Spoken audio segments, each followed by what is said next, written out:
This is Sridhar Kadari, senior journalist, managing editor, we media news. ఇప్పుడు మనము lead India foundation CEO major Madhukar Katragadda గారిని కలవబోతున్నాము. ఉమ్మడి ఆంధ్రప్రదేశ్లో వెస్ట్ గోదావరిలోని ఒక మారుమూల గ్రామంలో ఒక వైద్య కుటుంబంలో పుట్టి కష్టపడి చదువుకొని అమ్మ నుంచి, నాన్న నుంచి, గురువుల నుంచి స్ఫూర్తి తీసుకొని దేశభక్తితోని ఇండియన్ ఆర్మీలో ఒక ఆఫీసర్గా చేరి ఒక మేజర్ దాకా పనిచేసి తర్వాత బయటికి వచ్చి అనేక జాతీయ కంపెనీల్లో అద్భుతంగా పనిచేసి ఈరోజు వ్యాపారం చేస్తూ సంపద సృష్టిస్తూ ఉపాధి ఇస్తూ ఈరోజు లీడ్ ఇండియా ఫౌండేషన్కి CEOగా ఉంటూ ఈ భారతదేశంలోని 20 కోట్ల మంది యువతను అద్భుతంగా మార్చాలని ఒక కంకణం కట్టుకున్నారు. మేజర్ మధుకర్ కాట్రగడ్డ గారు సాధించిన విజయాలేంటి, వాటి గొప్పతనం ఏంటి, కుటుంబ సహకారం ఏ విధంగా ఉంది అనేది ఇప్పుడు ఆయన మాటల్లో విందాం. నేను దూబచర్ల అన్న గ్రామం వెస్ట్ గోదావరి డిస్ట్రిక్ట్లో ఉంది, అక్కడ జన్మించాను. మీరు అన్నట్టు మా నాన్నగారు, మా అమ్మగారు, మా పరివారం ఒక మధ్యతరగతి కుటుంబానికి చెందిన వాళ్ళము. My father doctor Katragadda Gopalarao గారు ఈ రోజున 89 సంవత్సరాల వారికి. మా అమ్మగారు క్రితం సంవత్సరం పోయారు. మా అమ్మగారు కాట్రగడ్డ ఇందిర గారండి. వారు మెటర్నల్ పరివారం తాతినేని ఫ్యామిలీ నుంచి వచ్చారు, అంగళూరు నుంచి. మా నాన్నగారు డాక్టర్ అండి. వారు ఆంధ్రప్రదేశ్ మెడికల్ సర్వీసెస్లో డాక్టర్ కింద పనిచేశారు.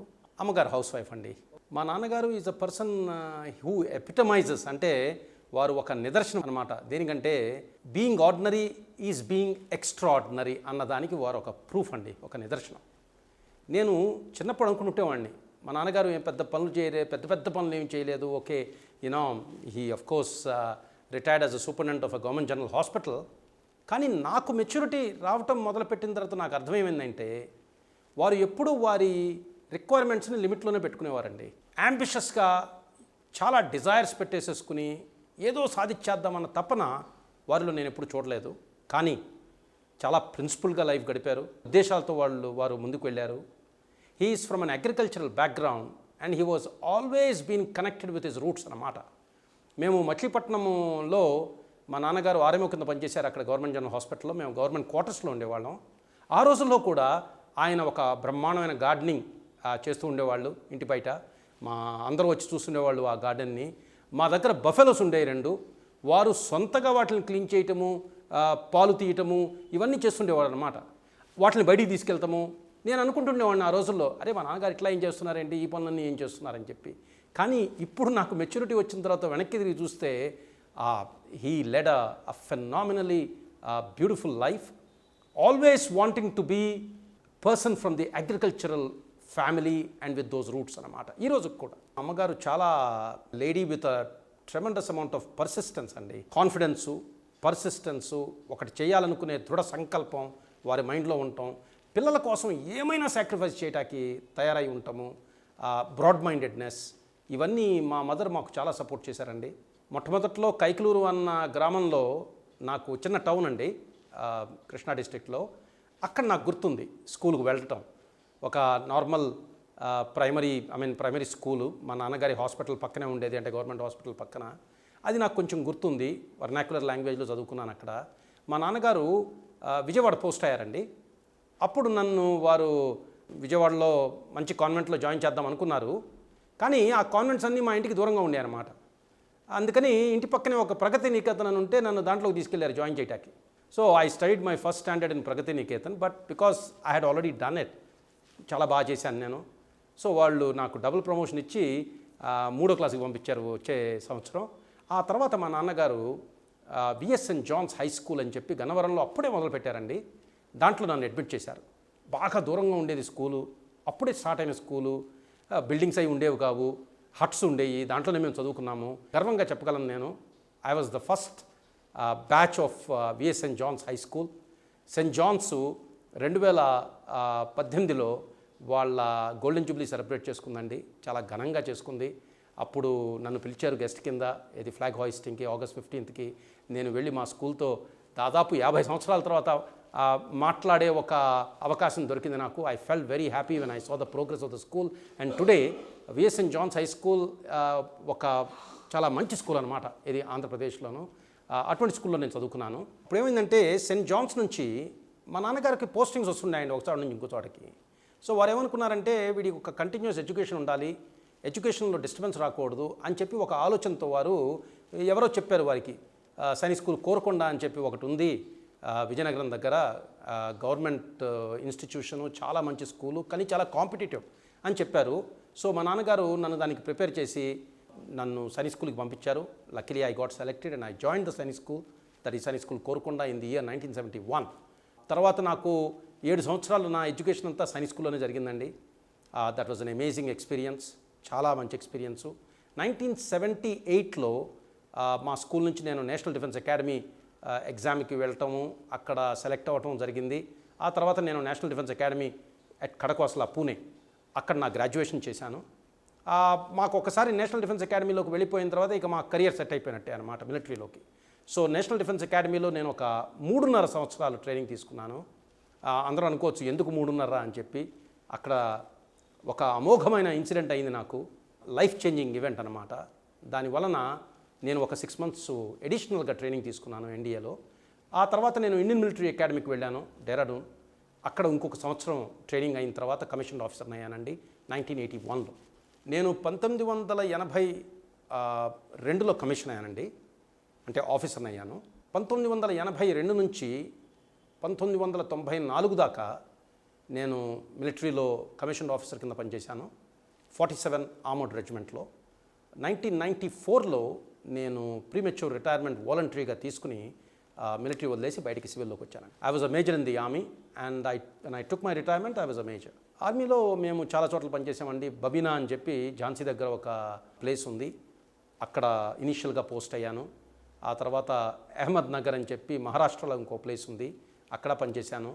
ఆ తర్వాత హిస్సార్, భూటాన్ ఒక స్పెషల్ మిషన్ కోసం వెళ్ళాను, అక్కడ పనిచేశాను. అంబాలా, ఇటువంటి ప్లేసెస్లో పనిచేసి కోర్స్ మా డ్యూటీ ప్రకారం మేము చాలా చోట్ల తిరుగుతుండే వాళ్ళము, రాజస్థాన్ కానీ పంజాబ్ కానీ ఇటువంటి ప్లేసెస్లో.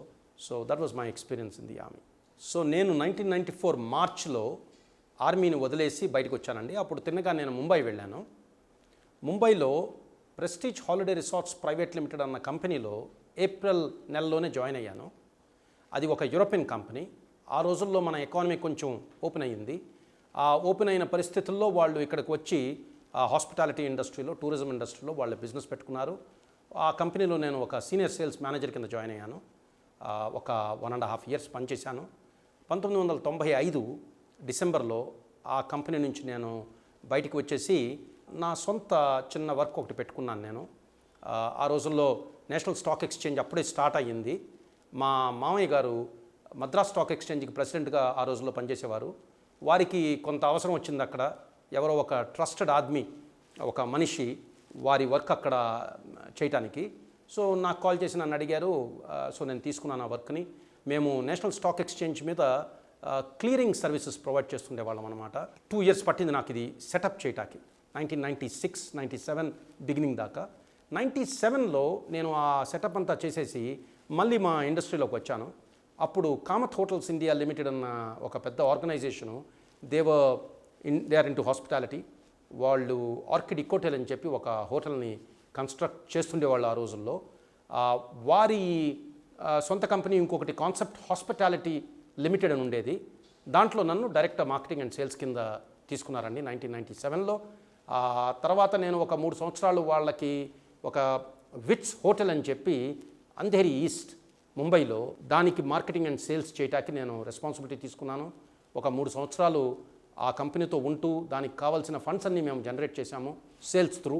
ఆ కంపెనీని నేను 2000లో వదిలి ఎంట్రప్రెన్యూరియల్ జర్నీ స్టార్ట్ చేశానండి నేను, ఒకలా చెప్పాలంటే. అప్పుడు I went to holiday in resort Goa. ఎవరైనా రిసార్ట్స్ ఇంటర్నేషనల్ లిమిటెడ్ అని చెప్పి ఒక కంపెనీ ఆ ప్రాపర్టీని ఓన్ చేస్తుంది. వాళ్ళకి నేను కన్సల్టెంట్ కింద పనిచేశాను. వాళ్ళ హాస్పిటాలిటీ యాక్టివిటీ సెటప్ చేయడానికి వెకేషన్ ఓనర్షిప్లో, అంటే షేర్డ్ ఓనర్షిప్ అనమాట. అది నాకు ఒక 1.5 years టైం పట్టింది అక్కడ అది సెట్ చేయడానికి. అప్పుడు నేను ఇక్కడ హైదరాబాద్లో వచ్చాను. అక్కడ ప్రజా ఇంజనీర్ సిండికేట్ లిమిటెడ్ నుంచి విజయసేన్ రెడ్డి గారు అని చెప్పి వారి ఎగ్జిక్యూటివ్ డైరెక్టర్ ఆ రోజుల్లో నన్ను కలిశారు. అప్పుడే వారు సెలబ్రిటీ క్లబ్స్ అని చెప్పి షమీర్పేట్లో ఇవి డెవలప్ చేస్తున్న టైం అనమాట. So they ask me if I could take over their operations and set up that activity. So which I took up and then I work with them as a president of Celebrity Hospitality Services ఒక 2 సంవత్సరాలు. ఆ తర్వాత నాకు ఇంకొక assignment వచ్చింది Mahindra holidays and Resorts India Limited నుంచి. అప్పట్లో Mahindra Holidays had just come in to resort industry. వారికి మార్కెటింగ్ అండ్ సేల్స్ చేయటానికి పాన్ ఇండియా ఎక్స్పాన్షన్ చేయటానికి ఎవరో ఒకళ్ళు మంచి నాలెడ్జ్ ఉన్న వాళ్ళు కావాల్సి రావటం వలన నాకు వాళ్ళు ఆఫర్ ఎక్స్టెండ్ చేశారు to set up an independent marketing and sales activity as a franchisee అనమాట. So I set up a company and went on to take up that mandate. ఆ తర్వాత నేను Mahindra holidays and resorts sales Mumbai, Poona, Navi Mumbai, Delhi, Nagpur, Hyderabad, Bengaluru ఈ అన్ని సిటీస్కి ఎక్స్పాండ్ చేసామండి యాజ్ అన్ ఇండిపెండెంట్ ఎంటిటీ అనమాట. And we became one of the biggest direct sales agents of Mahindra holidays at that time. యాక్చువల్గా 2002లో majors group అని చెప్పి ఒకటి స్టార్ట్ చేశానండి. నేను మేజర్స్ గ్రూప్ అన్న దాని కింద చాలా బిజినెస్ యాక్టివిటీస్ చేస్తుండేవాడిని అనమాట. కన్సల్టెన్సీ ప్రొవైడ్ చేస్తుండేవాళ్ళం. ఇట్లాగా ఎవరికైనా మార్కెటింగ్ అండ్ సేల్ సర్వీసెస్ కావాలంటే కనుక అవి కూడా ఇండిపెండెంట్గా ఇస్తుండేవాళ్ళం అనమాట. సో నా దగ్గర చాలా యాక్టివిటీ ఉండేది ఒకే టైంలో. అంటే మాకు నేషనల్ స్టాక్ ఎక్స్చేంజ్ మీద చెప్పాను చూసారా ఆ క్లియరింగ్ అండ్ సెటిల్మెంట్ సర్వీసెస్, అది కూడా కంటిన్యూ అవుతుండేది. ఇక్కడ నేను మహీంద్రా వాళ్ళకి సర్వీసెస్ ప్రొవైడ్ చేస్తూ కూడా అప్పుడు అవుతుండేది అనమాట. ఇవన్నీ ప్యారలల్గా అవుతుండే అనమాట. ఈ యాక్టివిటీని అంతా నేను నా సొంత ట్రేడ్ నేమ్ మేజర్స్ గ్రూప్ అన్న యాక్టివిటీ నుంచి నేను చేస్తుండేవాళ్ళం అనమాట. ఫస్ట్లీ ఈ మార్కెటింగ్ అండ్ సేల్స్ దాదాపు మేము ఒక 250 మందిని ఆ రోజుల్లో ఎంప్లాయ్ చేసేవాళ్ళం. ఏది ఈ 7 సిటీస్లో అనమాట. ముంబై, నవీ ముంబై, పూనా, ఢిల్లీ, నాగ్పూర్, హైదరాబాద్, బెంగళూరు ఈ మొత్తం 7 సిటీస్లో ఇంక్లూడ్ చేసుకుంటే దాదాపు ఒక 250 మందికి మేము ఎంప్లాయ్మెంట్ ఇచ్చాం. దాంట్లో వాళ్ళందరూ ఇండిపెండెంట్గా చాలామంది మూవ్ ఆన్ అయ్యారు. దాదాపు 21 సంవత్సరాల ఎక్స్పీరియన్స్ ఉంది ఆ ఆర్గనైజేషన్కి, work experience. And that to in diversified areas. ఎటువంటి ఏరియాస్ అంటే vacation ownership and shared ownership, life styles and wellness, risk and security, not for profit activity, housing and hospitality, ఈ అన్నిట్లోనూ దానికి ఎక్స్పీరియన్స్ ఉందన్నమాట. C majors group interval international అని చెప్పి ఒక New York stock exchange listed company ఉందండి. దానికి మేము కొన్ని సర్వీసెస్ ప్రొవైడ్ చేసాము ఇక్కడ. అదొక్కటే కాకుండా మేజర్స్ గ్రూప్ త్రూ నేను ఒక బ్రాండ్ని క్రియేట్ చేశాము, మిడ్ క్యాట్ అని చెప్పేసి. ఆ మిడ్ క్యాట్ అన్న బ్రాండ్ రిస్క్ అండ్ సెక్యూరిటీ వర్టికల్లో చాలా బాగా ఎస్టాబ్లిష్ అయిందండి. It's one of the fastest growing brands in India. And we've also set up a brand called G Zone, which is in the lifestyle vertical, and that's also acquired a good position for itself.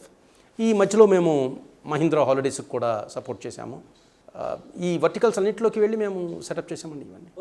ఈ రోజున నేను all India resort development అసోసియేషన్కి vice chairman అండి. ఆ పని నేను దాదాపు 10 సంవత్సరాల నుంచి చేస్తున్నాను. అంటే చాలా పనులు ఆల్ ఇండియా రిసార్ట్ డెవలప్మెంట్ అసోసియేషన్లో మా రిసార్ట్ ఇండస్ట్రీని ముందుకు తీసుకెళ్దామని చెప్పేసి చాలా నేను పనులు చేస్తున్నాను అనమాట. అది కూడా ఒక you can say social purpose activity యాక్చువల్గా చూసుకుంటే కనుక. ఇంట్రెస్ట్ ఉంది. అందుకని ఈ ప్రతి దాంట్లో ఉన్న ఏది పి ఉంది చూడండి, లీప్స్, ఇట్స్ ఫర్ ఫిలాంథ్రపీ. ఫిలాంథ్రపీ అంటే ఇవ్వటానికి సొసైటీకి వెనక్కి. ఈ ఆలోచనతో ఉంటూ నేను ఒక సైడ్ బిజినెస్ చేసుకుంటూ చాలా బిజినెసెస్ చేసుకుంటూ, ఎందుకంటే ఇవన్నీ దే ఆర్ వేరీడ్ అనమాట, ఈ అన్నిట్లోనూ పుష్ చేసుకుంటూ నేను 2012లో సోషల్ రెస్పాన్సిబిలిటీ తీసుకుందామని చెప్పి నాకంటూ ఒక సంస్థ పెట్టుకున్నాను నేను. ఆ సంస్థ పేరే Neo Gandhian Aid Organisations India. అది ఒక section 8 not for profit company. అంటే మొదట్లో సెక్షన్ 25 అనేవాళ్ళం, కంపెనీస్ యాక్ట్ మారింది కాబట్టి ఇప్పుడు section 8 not for profit company అనే అంటున్నాం. దాని మెయిన్ ఆబ్జెక్టివ్స్ ఉన్నాయి. ఆ మెయిన్ ఆబ్జెక్టివ్స్ ఏంటి అంటే promote clean thinking and honest dealing and bring together people who are interested in working for the betterment of society, environment and humanity అన్నమాట. దాని main objectives. అది పెట్టుకుని నేను పనిచేస్తున్నప్పుడు మేము చాలా పనులు చేస్తున్నాం దాంట్లో. కానీ అప్పటికీ ఎన్నో చేయాలని కోరిక. ఈ 2-3 నెలల క్రితం I cross my paths with lead India foundation and Sudarshan Acharya గారు.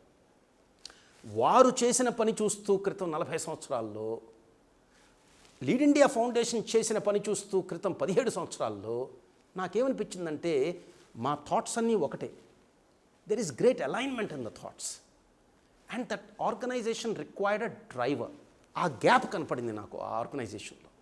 నేను సుదర్శనాచార్య గారితో మాట్లాడుతుంటే వారు నా భావనలని వారు అర్థం చేసుకున్నారు. ఈ మనిషిలో ఆ డ్రైవ్ ఉంది అని చెప్పేసి, ఆ యాంబిషన్ ఉంది, దేశానికి ఏదైనా చేద్దాము అని చెప్పేసి. అందుకని ఆ మాటల్లో మాకు అర్థమైంది ఏంటంటే మన ఫోర్సెస్ కలిపితే ఇద్దరం కలిసి ఇంకా ఎక్కువ సాధించగలము అని చెప్పి ఒక ఆలోచన వచ్చి అప్పుడు మేమిద్దరం కలిసి డిస్కస్ చేసుకుని, ఓకే మధుకర్ గారు లీడ్ ఇండియా ఫౌండేషన్ ఛార్జ్ తీసుకోగలరా మీరు as a chief executive officer అంటే, yes it requires a driver and I decided to take it అన్నమాట. My profession is building organisations with positive objectives అండి. సో ఈ రోజున నేను ఒక ప్రొఫెషనల్ చీఫ్ ఎగ్జిక్యూటివ్ ఆఫీసర్ కింద లీడ్ ఇండియా ఫౌండేషన్ డ్రైవ్ చేస్తున్నానంటే because it's an organisation with positive objectives. My vocation is helping people shape positive life, balanced life styles. That's my vacation. My mission in life is to assume social responsibilities. So ఇక్కడ నాకు profession machine కలవగలిగే opportunity దొరికిందన్నమాట. ఏది lead India ఫౌండేషన్తో పనిచేస్తూ. ఇంకొకటి lead India foundation objective ఏంటి? To transform India into a developed nation by transforming a minimum of 20 crore youth by 2025 అన్నమాట. అది lead India objective. మా ఆవిడ పేరు సోనల్ అజ్మీరా అండి. She's an amazing person and she's all the strength that I have. Madam నాకు help చేస్తారండి. She's my మీరు అన్నారు కదా మేజర్స్ గ్రూప్, ఇప్పుడు నేను వచ్చి దాన్ని ఏమంటారంటే లీడ్ ఇండియా ఫౌండేషన్తో ఫుల్ స్కేల్లో ఛార్జ్ తీసుకున్నాను. So she takes care of my organisations అనమాట. So that's what she does. She provide, as I said to you, she acts as my anchor. So నేను ఇలా ముందుకు వెళ్ళి ఇవన్నీ చేస్తుంటే కనుక she takes care of whatever I have been building up. లైఫ్లో విజయం ఒక స్టెప్ అండి, ఒక మౌంటైన్ ఎక్కినట్టు అనమాట. ఒక మౌంటైనరు ఒక మౌంటైన్ ఎక్కిన తర్వాత ఇక ఎక్కడం ఆపడం, నెక్స్ట్ కోసం చూస్తాడనమాట. ఇంకా ఏమన్నా పెద్దదుందా అని చెప్పి చూస్తుంటాడు. అందుకని లైఫ్ కూడా ఒకలా చెప్పాలంటే ఎస్పెషల్లీ యాంబిషియస్ పీపుల్కి మౌంటైన్స్ లాగానే ఉంటుంది, మౌంటైన్స్ ఎక్కడం లాగానే ఉంటుంది అన్నమాట. సో ప్రతి మౌంటైన్ ఎక్కుతున్నప్పుడు సపోర్ట్ చాలామంది ఇస్తారు. సో ఆ ప్రతి జయంలోనూ వాళ్ళ ప్రతి ఒక్కళ్ళ కాంట్రిబ్యూషన్ ఉంటుందండి. ఇంకొకటి ఏమవుతుందంటే ఒక చిన్న మౌంటైన్ ఎక్కినప్పుడు చేసిన సపోర్టు ఒక పెద్ద మౌంటైన్కి ఎక్కినప్పుడు కూడా ఆ సపోర్ట్ కంటిన్యూ అవుతుంటుంది అనమాట. ఎందుకంటే అక్కడ అది నేర్చుకుంటాం బట్టే అక్కడ దాకా వెళ్ళగలిగాం మనం. సో ఈ పయనంలో మనకి సపోర్ట్ చేసిన వాళ్ళు ప్రతి ఒక్కళ్ళు ఉంటారండి. అంటే అల్టిమేట్గా parents are the first support అనమాట మనకు ఉండేది. వాళ్ళు ఇచ్చిన ఫౌండేషన్ మీదే మనం అంతా తీసుకువెళ్తాం. ఆ తర్వాత వచ్చేది గురువులు, ఆ తర్వాత మన ఫ్రెండ్స్, సొసైటీలో మనం పనిచేస్తున్న వాళ్ళందరూ. మన జర్నీలో మనతో పాటు పయనించిన ప్రతి ఒక్కళ్ళు మనకి ఏదో ఒక సహాయం తప్పకుండా చేసి ఉంటారండి. అందుకని నా ఈ పయనంలో ఎక్కడి దాకా నేను వచ్చాను అంటే కనుక, ఇక్కడ దాకా నేను సర్వైవ్ అయ్యానంటే కనుక it is the contribution of many many people అండి, నాట్ వన్. ఒక్కళ్ళను అనలేము మనం అసలు. అంటే పేరున చెప్తూ వెళ్తే కనుక లైఫ్లో చాలా మూమెంట్స్ ఉన్నాయి, పడుతుంటాం. ఆ పడినప్పుడు లేపేవాళ్ళు ఉంటారు చూసారా, ఆ చిన్న హెల్ప్ అన్నమాట, కొంచెం లేపటం. ఆ contributions have brought me till here అనమాట. అందుకని అటువంటి వాళ్ళు నా లైఫ్లో చాలామంది ఉన్నారండి. And I will have to thank all of them tremendously. చిన్న హెల్ప్ కాదు వాళ్ళు చేసినవి. మనందరం నార్మల్గా గుర్తెచ్చుకున్నప్పుడు పేరెంట్స్ని గుర్తెచ్చుకుంటాం, ఫ్యామిలీని గుర్తెచ్చుకుంటాం, కొందరు క్లోజ్ ఫ్రెండ్స్ని గుర్తెచ్చుకుంటాం. కానీ నేను చెప్పాను చూసారా, పడిన ప్రతిసారి పక్క నుండి లేపటానికి హెల్ప్ చేసిన వాళ్ళు ఉంటారు చూసారా, వాళ్ళ support is what's help me to come up to here sir. First of all అండి, ఇప్పుడు నేను వెనక్కి తిరిగి చూసి సైనిక్ స్కూల్స్ మాకేమిచ్చినాయి అని చెప్పి ఈ మెచ్యూరిటీతో చూస్తే కనుక I have to congratulate then president Nehru గారు, ప్రైమ్ మినిస్టర్ నెహ్రూ గారు, అప్పుడు డిఫెన్స్ మినిస్టర్ కృష్ణమేనన్ గారు. ఎందుకంటే ఇటువంటి స్కూల్స్ వరల్డ్లో ఇంకెక్కడ ఉన్నాయి అనుకోను నేను. I think India is the only country where there is one Sainik school per every major state అన్నమాట. అవి 1960s ఎస్టాబ్లిష్ చేశారు ఈ స్కూల్స్ అన్ని. Most of the schools have celebrated their golden jubilee అన్నమాట, 50 years.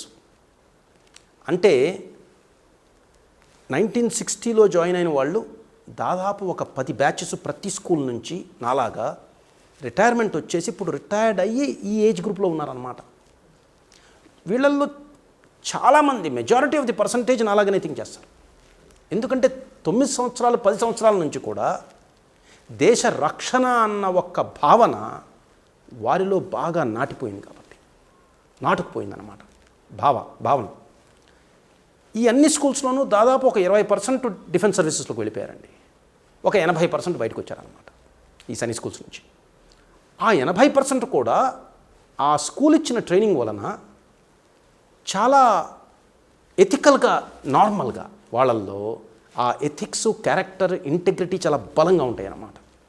సో ఇమాజిన్ చేయండి మీరు, ఈ రోజున మాలాంటి వాళ్ళు ఒక 80,000 మంది ఇండియాలో ఉన్నారు. డిఫెన్సెస్ నుంచి రిటైర్ అవ్వటం కానీ, డిఫెన్సెస్లో పనిచేయటం కానీ, వీళ్ళందరూ భావనలు ఒకేలాగా ఉంటాయి.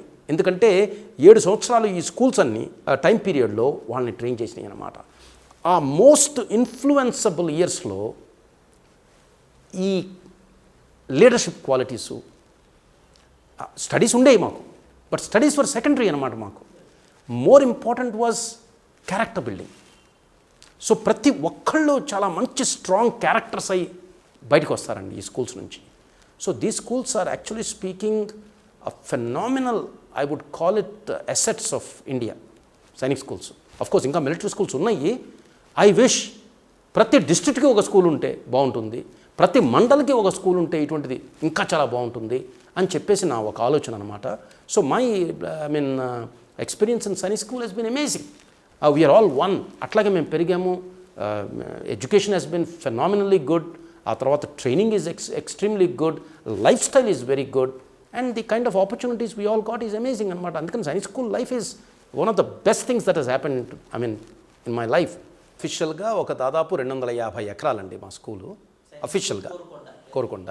కానీ ఇంకా చాలా ల్యాండ్ అటు ఇటు ఉంటుంది కాబట్టి అప్రాక్సిమేట్గా ఒక 500 acres దాకా ఎక్స్పాన్స్ ఉంటుందన్నమాట ఆ ఏరియాలో. ఏది మేము తిరుగుతుండేవాళ్ళం, మామిడి తోటలు ఉండే, అన్నీ ఉండే. గజపతి రాజు గారు ఆ స్కూల్ క్యాంపస్ని ప్రజెంట్ చేశారండి స్కూల్కి. అందుకని మా మెయిన్ అడ్మినిస్ట్రేటివ్ యాక్టివిటీ అంతా, క్లాస్ రూమ్స్ ఇవన్నీ ప్యాలెస్లో ఉండేవి అన్నమాట. ఓ పెద్ద ప్యాలెస్. ఇక తర్వాత ఫుట్బాల్ గ్రౌండ్స్ అనండి, హాకీ గ్రౌండ్స్ అనండి, స్పోర్ట్స్ ఫెసిలిటీస్ అనండి, చాలా ఉండేవి మాకు. ఒక 8 హౌసెస్ ఉండేయండి మాకు.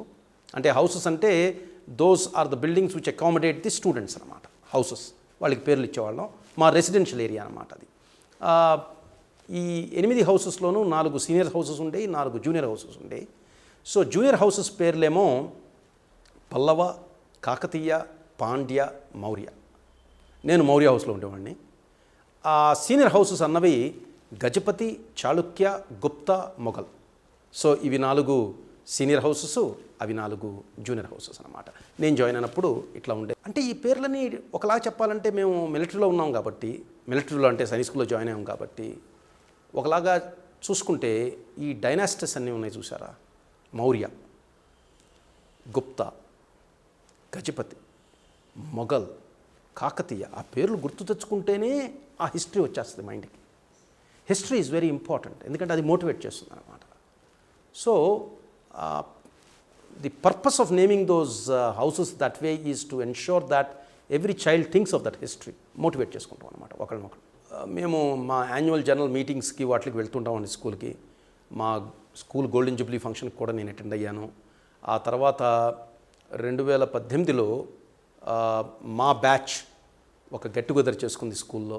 సో మేమందరం స్కూల్లో కలిసి చాలా సంవత్సరాల తర్వాత. సో మాకు కొంచెం స్కూల్లో అవుతున్నాయి తెలుస్తుంటుంది. The school is still great అండి. There is it's still one of the best institutions in the state. and in the country, of course. And the educational system is still very good. Infrastructure బెటర్గా ఉంది, ఇప్పుడు కొంచెం better అయింది. నేను 10+2లో అప్పుడే మాకు introduction అయింది 10+2. So I was from the first batch of 10+2 అనమాట. సో మేము 11th చేసిన తర్వాత కూడా బయటకు వచ్చేసాం 12th చేయకుండా. కానీ అప్పట్లో మేము జాయిన్ అయినప్పుడు 5th స్టాండర్డ్ జాయిన్ అయ్యేవాళ్ళం. ఇప్పుడు 6th స్టాండర్డ్ చేశారనమాట. అంటే 5th to 11th ఉండేది ఆ రోజుల్లో. ఆ తర్వాత 6th to 12th చేశారనమాట. అంతే, that's the only difference.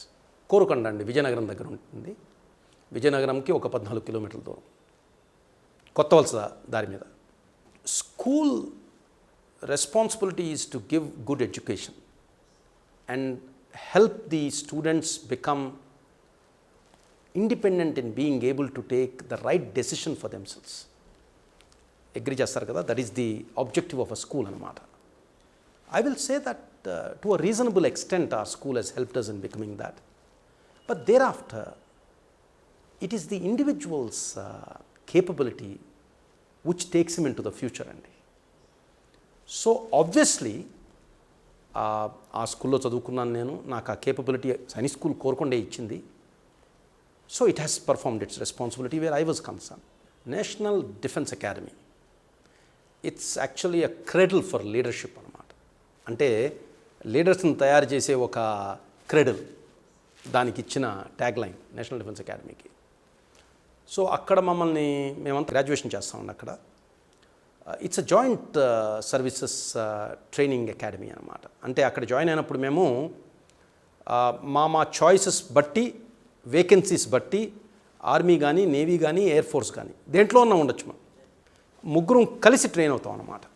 So ఇటువంటి ట్రైనింగ్ ఇన్స్టిట్యూషన్ వరల్డ్లో చాలా తక్కువ ఉన్నాయి. అన్ని సర్వీసెస్ వాళ్ళు వచ్చి ట్రైన్ ఒక చోట అయ్యేదన్నమాట. సో మేము ఎన్డీఏ ఫినిష్ అయిన తర్వాత అప్పుడు ఎయిర్ ఫోర్స్ వాళ్ళు వాళ్ళ సైడ్కి, ఆర్మీ వాళ్ళు వాళ్ళ సైడ్కి, నేవీ వాళ్ళు డిస్ట్రిబ్యూట్ అవుతాం అనమాట. కానీ అందరం అక్కడ దాకా మాత్రం మేము కలిసి ట్రైన్ అవుతాం. ఇక్కడ నేషనల్ డిఫెన్స్ అకాడమీ ట్రైన్స్ అస్, ఇన్స్టిల్స్ లీడర్షిప్ క్వాలిటీస్ అండి మాలో. సో మేము వెళ్ళినప్పుడు ఆబ్వియస్లీ సైనిక్ స్కూల్ ప్రోడక్ట్స్ అయితే కనుక leader and those things have been instilled already and they are sharpened at NDA అనమాట. కానీ ఎన్డీఏలో దాదాపు ఒక 20%, 30% సైనిక్ స్కూల్స్ నుంచి వస్తారు, ఇంకొంచెం ఎక్కువ ఉండొచ్చు. But there are large number of people who come from even other institutions, from various other institutions. So అక్కడ మేము ఒక కామ్రేడరీ, మిలిటరీ యాటిట్యూడ్ డెవలప్ చేసుకుంటాం మేము. Same thing, academics are important, but they do not supersede the character building అనమాట. So character building supersedes everything. Attitude లైఫ్లో ఎట్లాగా, ఏమిటి, toughness, endurance, అవి డెవలప్ చేసుకుంటాం important. That's what national defence academy does it అనమాట. మా routine is very strict, very tough. నార్మల్గా ప్రతి ఒక్కళ్ళు ఆ రొటీన్ సహించుకోలేరు. ఎందుకంటే పొద్దున్నే 5ంటికి లెగుస్తాం, రాత్రి 9:30, 10 కల్లా పడుకుంటాం. ఈ టైంలో చాలా పనులు చేస్తాం మేము. హెక్టిక్ ఫిజికల్ యాక్టివిటీ ఉంటుంది, మెంటల్ యాక్టివిటీ ఉంటుంది, లిమిట్స్కి పుష్ చేస్తారు మమ్మల్ని. At the same time we also have to be academically qualified అనమాట. So we have to excel in academics at the same time. So ఇవన్నీ కలిసి ఒక హోలిస్టిక్ డెవలప్మెంట్ అవుతుందండి మాకు. So usually speaking, their objective is to develop a leader who is capable of being able to lead his men if required to death అనమాట. So that's what national defence academy does it, and also it instils. అందుకనే ఇప్పుడు మన prime minister Shri Narendra Modi garu బ్రహ్మాండమైన campaign తీసుకొచ్చారు, స్వచ్ఛ భారత్ అభియాన్ అని చెప్పి. It is a fantastic campaign అనమాట. దాని వలన నన్ను అడిగితే కనుక మా సంస్థకి పుష్ వచ్చింది. ఎందుకంటే ఆ క్యాంపెయిన్ రాకముందు మేము ఆ సంస్థ ఏం చేస్తుంది అని అర్థం చెప్పాలంటే అర్థమయ్యేది కాదు జనానికి. కానీ ఆ క్యాంపెయిన్ వచ్చిన తర్వాత అప్పుడు మేము ఒక స్లోగన్ వాడేవాళ్ళం అనమాట, సోచ్ స్వచ్ఛ హోగా తో భారత్ స్వచ్ఛ బనేగా అని చెప్పి. అప్పుడు అర్థం అవటం మొదలుపెట్టింది. కానీ ఈ భావన నాకు ఎక్కడి నుంచి వచ్చింది అంటే నేషనల్ డిఫెన్స్ అకాడమీ ప్రేయర్ నుంచి వచ్చింది. 3.5 సంవత్సరాలు ప్రతిరోజు పొద్దున లెగిసి ఆ ప్రేయర్ ఉచ్చరిస్తుంటే మేము, మరి అది ఎక్కడో చోట ఇంకుతుంది కదా. పూనాలో అండి, పూనా పక్కన ఖడక్వాస్లా అని చెప్పి ఒక ప్లేస్ ఉంది. ఆ ఖడక్వాస్లాలో నేషనల్ డిఫెన్స్ అకాడమీ ఉంది. Union public service commission examinations ఉంటాయండి. ఎగ్జామినేషన్ పాస్ అయిన తర్వాత సర్వీస్ సెలక్షన్ బోర్డు ఇంటర్వ్యూ ఉంటుంది. ఆ ఇంటర్వ్యూకి వెళ్ళిన తర్వాత వాళ్ళు మా నేషనల్ డిఫెన్స్ అకాడమీ ప్రేయర్ చదివితే చాలండి ప్రతిరోజు. ఈరోజు కూడా, ఇప్పటికి కూడా నేషనల్ డిఫెన్స్ అకాడమీ ప్రేయర్ని ప్రతిరోజు పొద్దున ఉచ్చరిస్తానండి. ఓ God, help us to keep ourselves physically strong, mentally awake, and morally straight. And that in doing our duty to thee and to our country, we may keep the honor of our services untarnished. Strengthen us to guard our country from external aggression and internal disorders.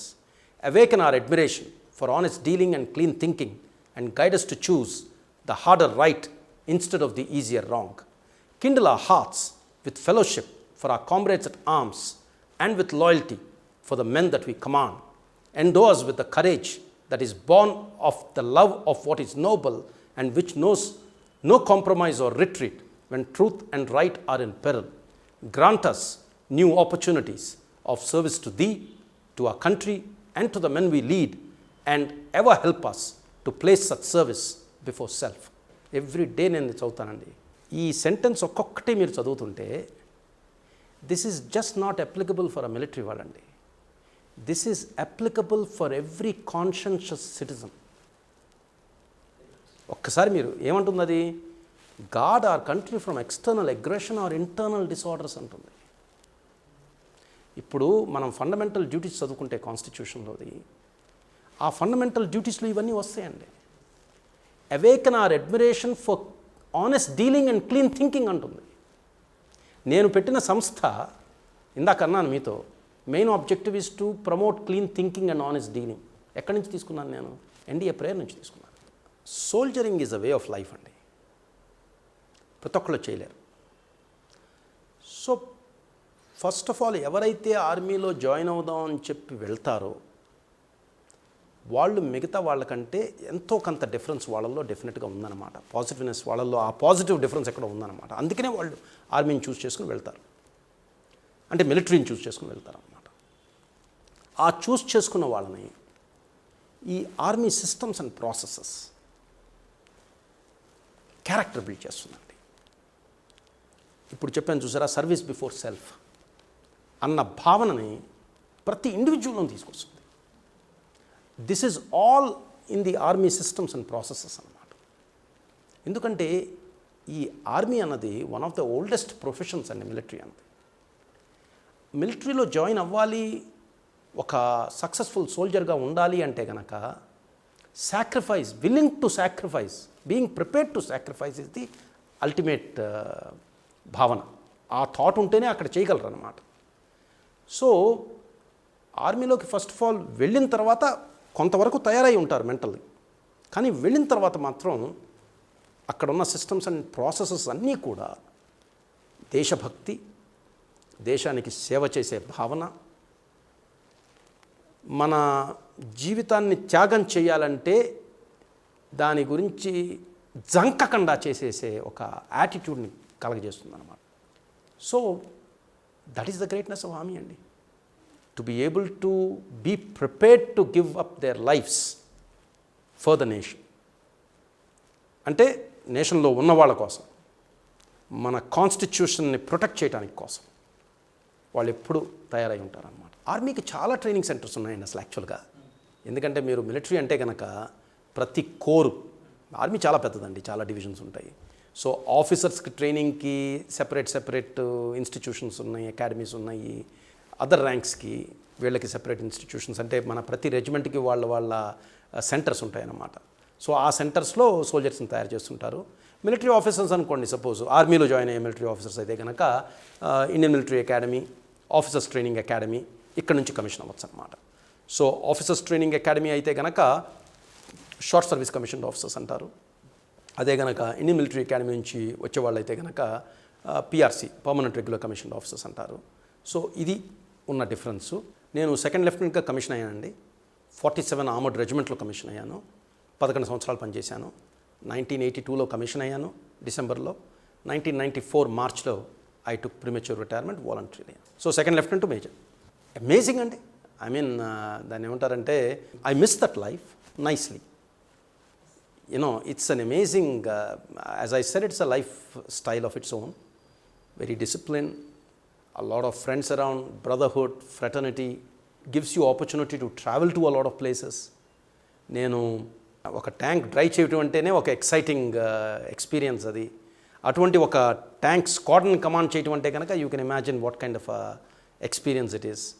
Fire చేస్తున్నప్పుడు, drive చేస్తున్నప్పుడు, స్క్వాడ్ని ముందుకు తీసుకెళ్తున్నప్పుడు, సోల్జర్స్తో ఆటలు ఆడుతున్నప్పుడు, కాంపిటీషన్స్లో participate చేస్తున్నప్పుడు, ఒక regimental get టుగెదర్తో మిగతా brother ఆఫీసర్స్తో parties చేసుకుంటున్నప్పుడు, లేకపోతే హాలిడేస్కి కలిసి వెళ్తున్నప్పుడు, పిక్నిక్స్కి వెళ్తున్నప్పుడు, that life style is has its own charm అండి టోటల్గా. అంటే డిసిప్లిన్ లైఫ్, సంవత్సరానికి ఒక 2 నెలలు లీవ్ వచ్చేది, అప్పుడు ఇళ్ళకి వచ్చేవాళ్ళం, ఫ్రెండ్స్ని కలుస్తుండేవాళ్ళం, ఇక్కడ మళ్ళీ వెళ్ళిపోతుండేవాళ్ళం. నేను భూటాన్ వెళ్ళాను, 3 months ఉన్నాను భూటాన్లో. It was an amazing experience. I mean spending that time in Bhutan. Travel చేశానండి, రాజస్థాన్ అంతా తిరిగాను నేను. ఓపెన్ ఏరియాస్లో తిరుగుతుండేవాడిని. ఏది రాత్రిపూట శాండ్ డ్యూన్స్ మీద ట్యాంక్లో కూర్చుని వెళ్ళిపోతుండేవాళ్ళం. ఏది ఆపగలిగే, దేవర్ నో ఆబ్స్టికల్స్ అనమాట much. We could go anywhere in a tank. I mean that power, that acceleration, I mean మేము ఎక్స్పీరియన్స్ చేసింది డిస్క్రైబ్ చేయడం కొంచెం కష్టం. ఇమాజిన్ చేయండి మీరు, రాజస్థాన్ డెజర్ట్లో ఫుల్ మూన్ కింద మా మొత్తం స్క్వాడ్ని నెమ్మదిగా గడగడ మనం మొత్తం ట్యాంక్స్ వేసుకుంటూ, నావిగేషన్ చేసుకుంటూ ఒక 200 కిలోమీటర్లు 300 కిలోమీటర్లు అట్లా ట్రావెల్ చేయడం అంటే it's an experience by it self, isn't it? Of course, you see, the dress gives you feel proud wearing a dress which is associated with the Indian Army. And you're always proud to wear your rank on your shoulders. I mean, these are the things that we are imbibed with, Anamata. So, the dress brings an authority and it shows that you're a responsible person. So, more responsibility, more power, more responsibility. Kada. Andukani, we always keep that in mind. You see any officer for that matter, anywhere, who is a responsible person in a powerful position. They know that responsibility is a lot to handle అన్నమాట. ఫ్రెండ్స్ని వదిలేసి ఒక అడ్వెంచరస్గా బయటకు వస్తున్నాను. So I was very excited, enthusiastic about what's there in the future అని. బాధ అన్నది లేదండి. You see, every journey, as I said to you, is an experience by itself అన్నమాట. ఇప్పుడు that's why I always believe that anything that you leave behind you should miss it nicely. అంటే ఒక memory వచ్చినప్పుడు smile రావాలి, అంతేగాని మనం వదిలేస్తున్నామే అని చెప్పేసి కన్నీళ్ళు కాదు రావాల్సింది. లేదండి, నేను బ్యాటిల్స్లోనూ వాటిల్లోనూ పార్టిసిపేట్ చేసే ఆపర్చునిటీ నాకు దొరకలేదు. I haven't participated actually other than exercises and other things. And 11 years in army is considered as actually not a very long service అన్నమాట. మేజర్ అన్నవాళ్ళు దే ఆర్ స్క్వాడ్రన్స్ కమాండ్ చేస్తారండి, కంపెనీస్ని కమాండ్ చేస్తారండి. So usually you are taking care of your soldiers in that particular squadron, and then you are responsible for whatever that squadron is responsible for. అంటే ఇప్పుడు మనం కనుక ఒక armoured రెజిమెంట్లో ఉంటే కనుక ఒక ట్యాంక్ స్క్వాడ్రన్ని కమాండ్ చేస్తాం. అదే కనుక మెకనైజ్డ్ ఇన్ఫెంట్రీలో ఉంటే కనుక ఒక ఆర్మర్ పర్సనల్ క్యారియర్స్ కంపెనీని కమాండ్ చేస్తాం అనమాట.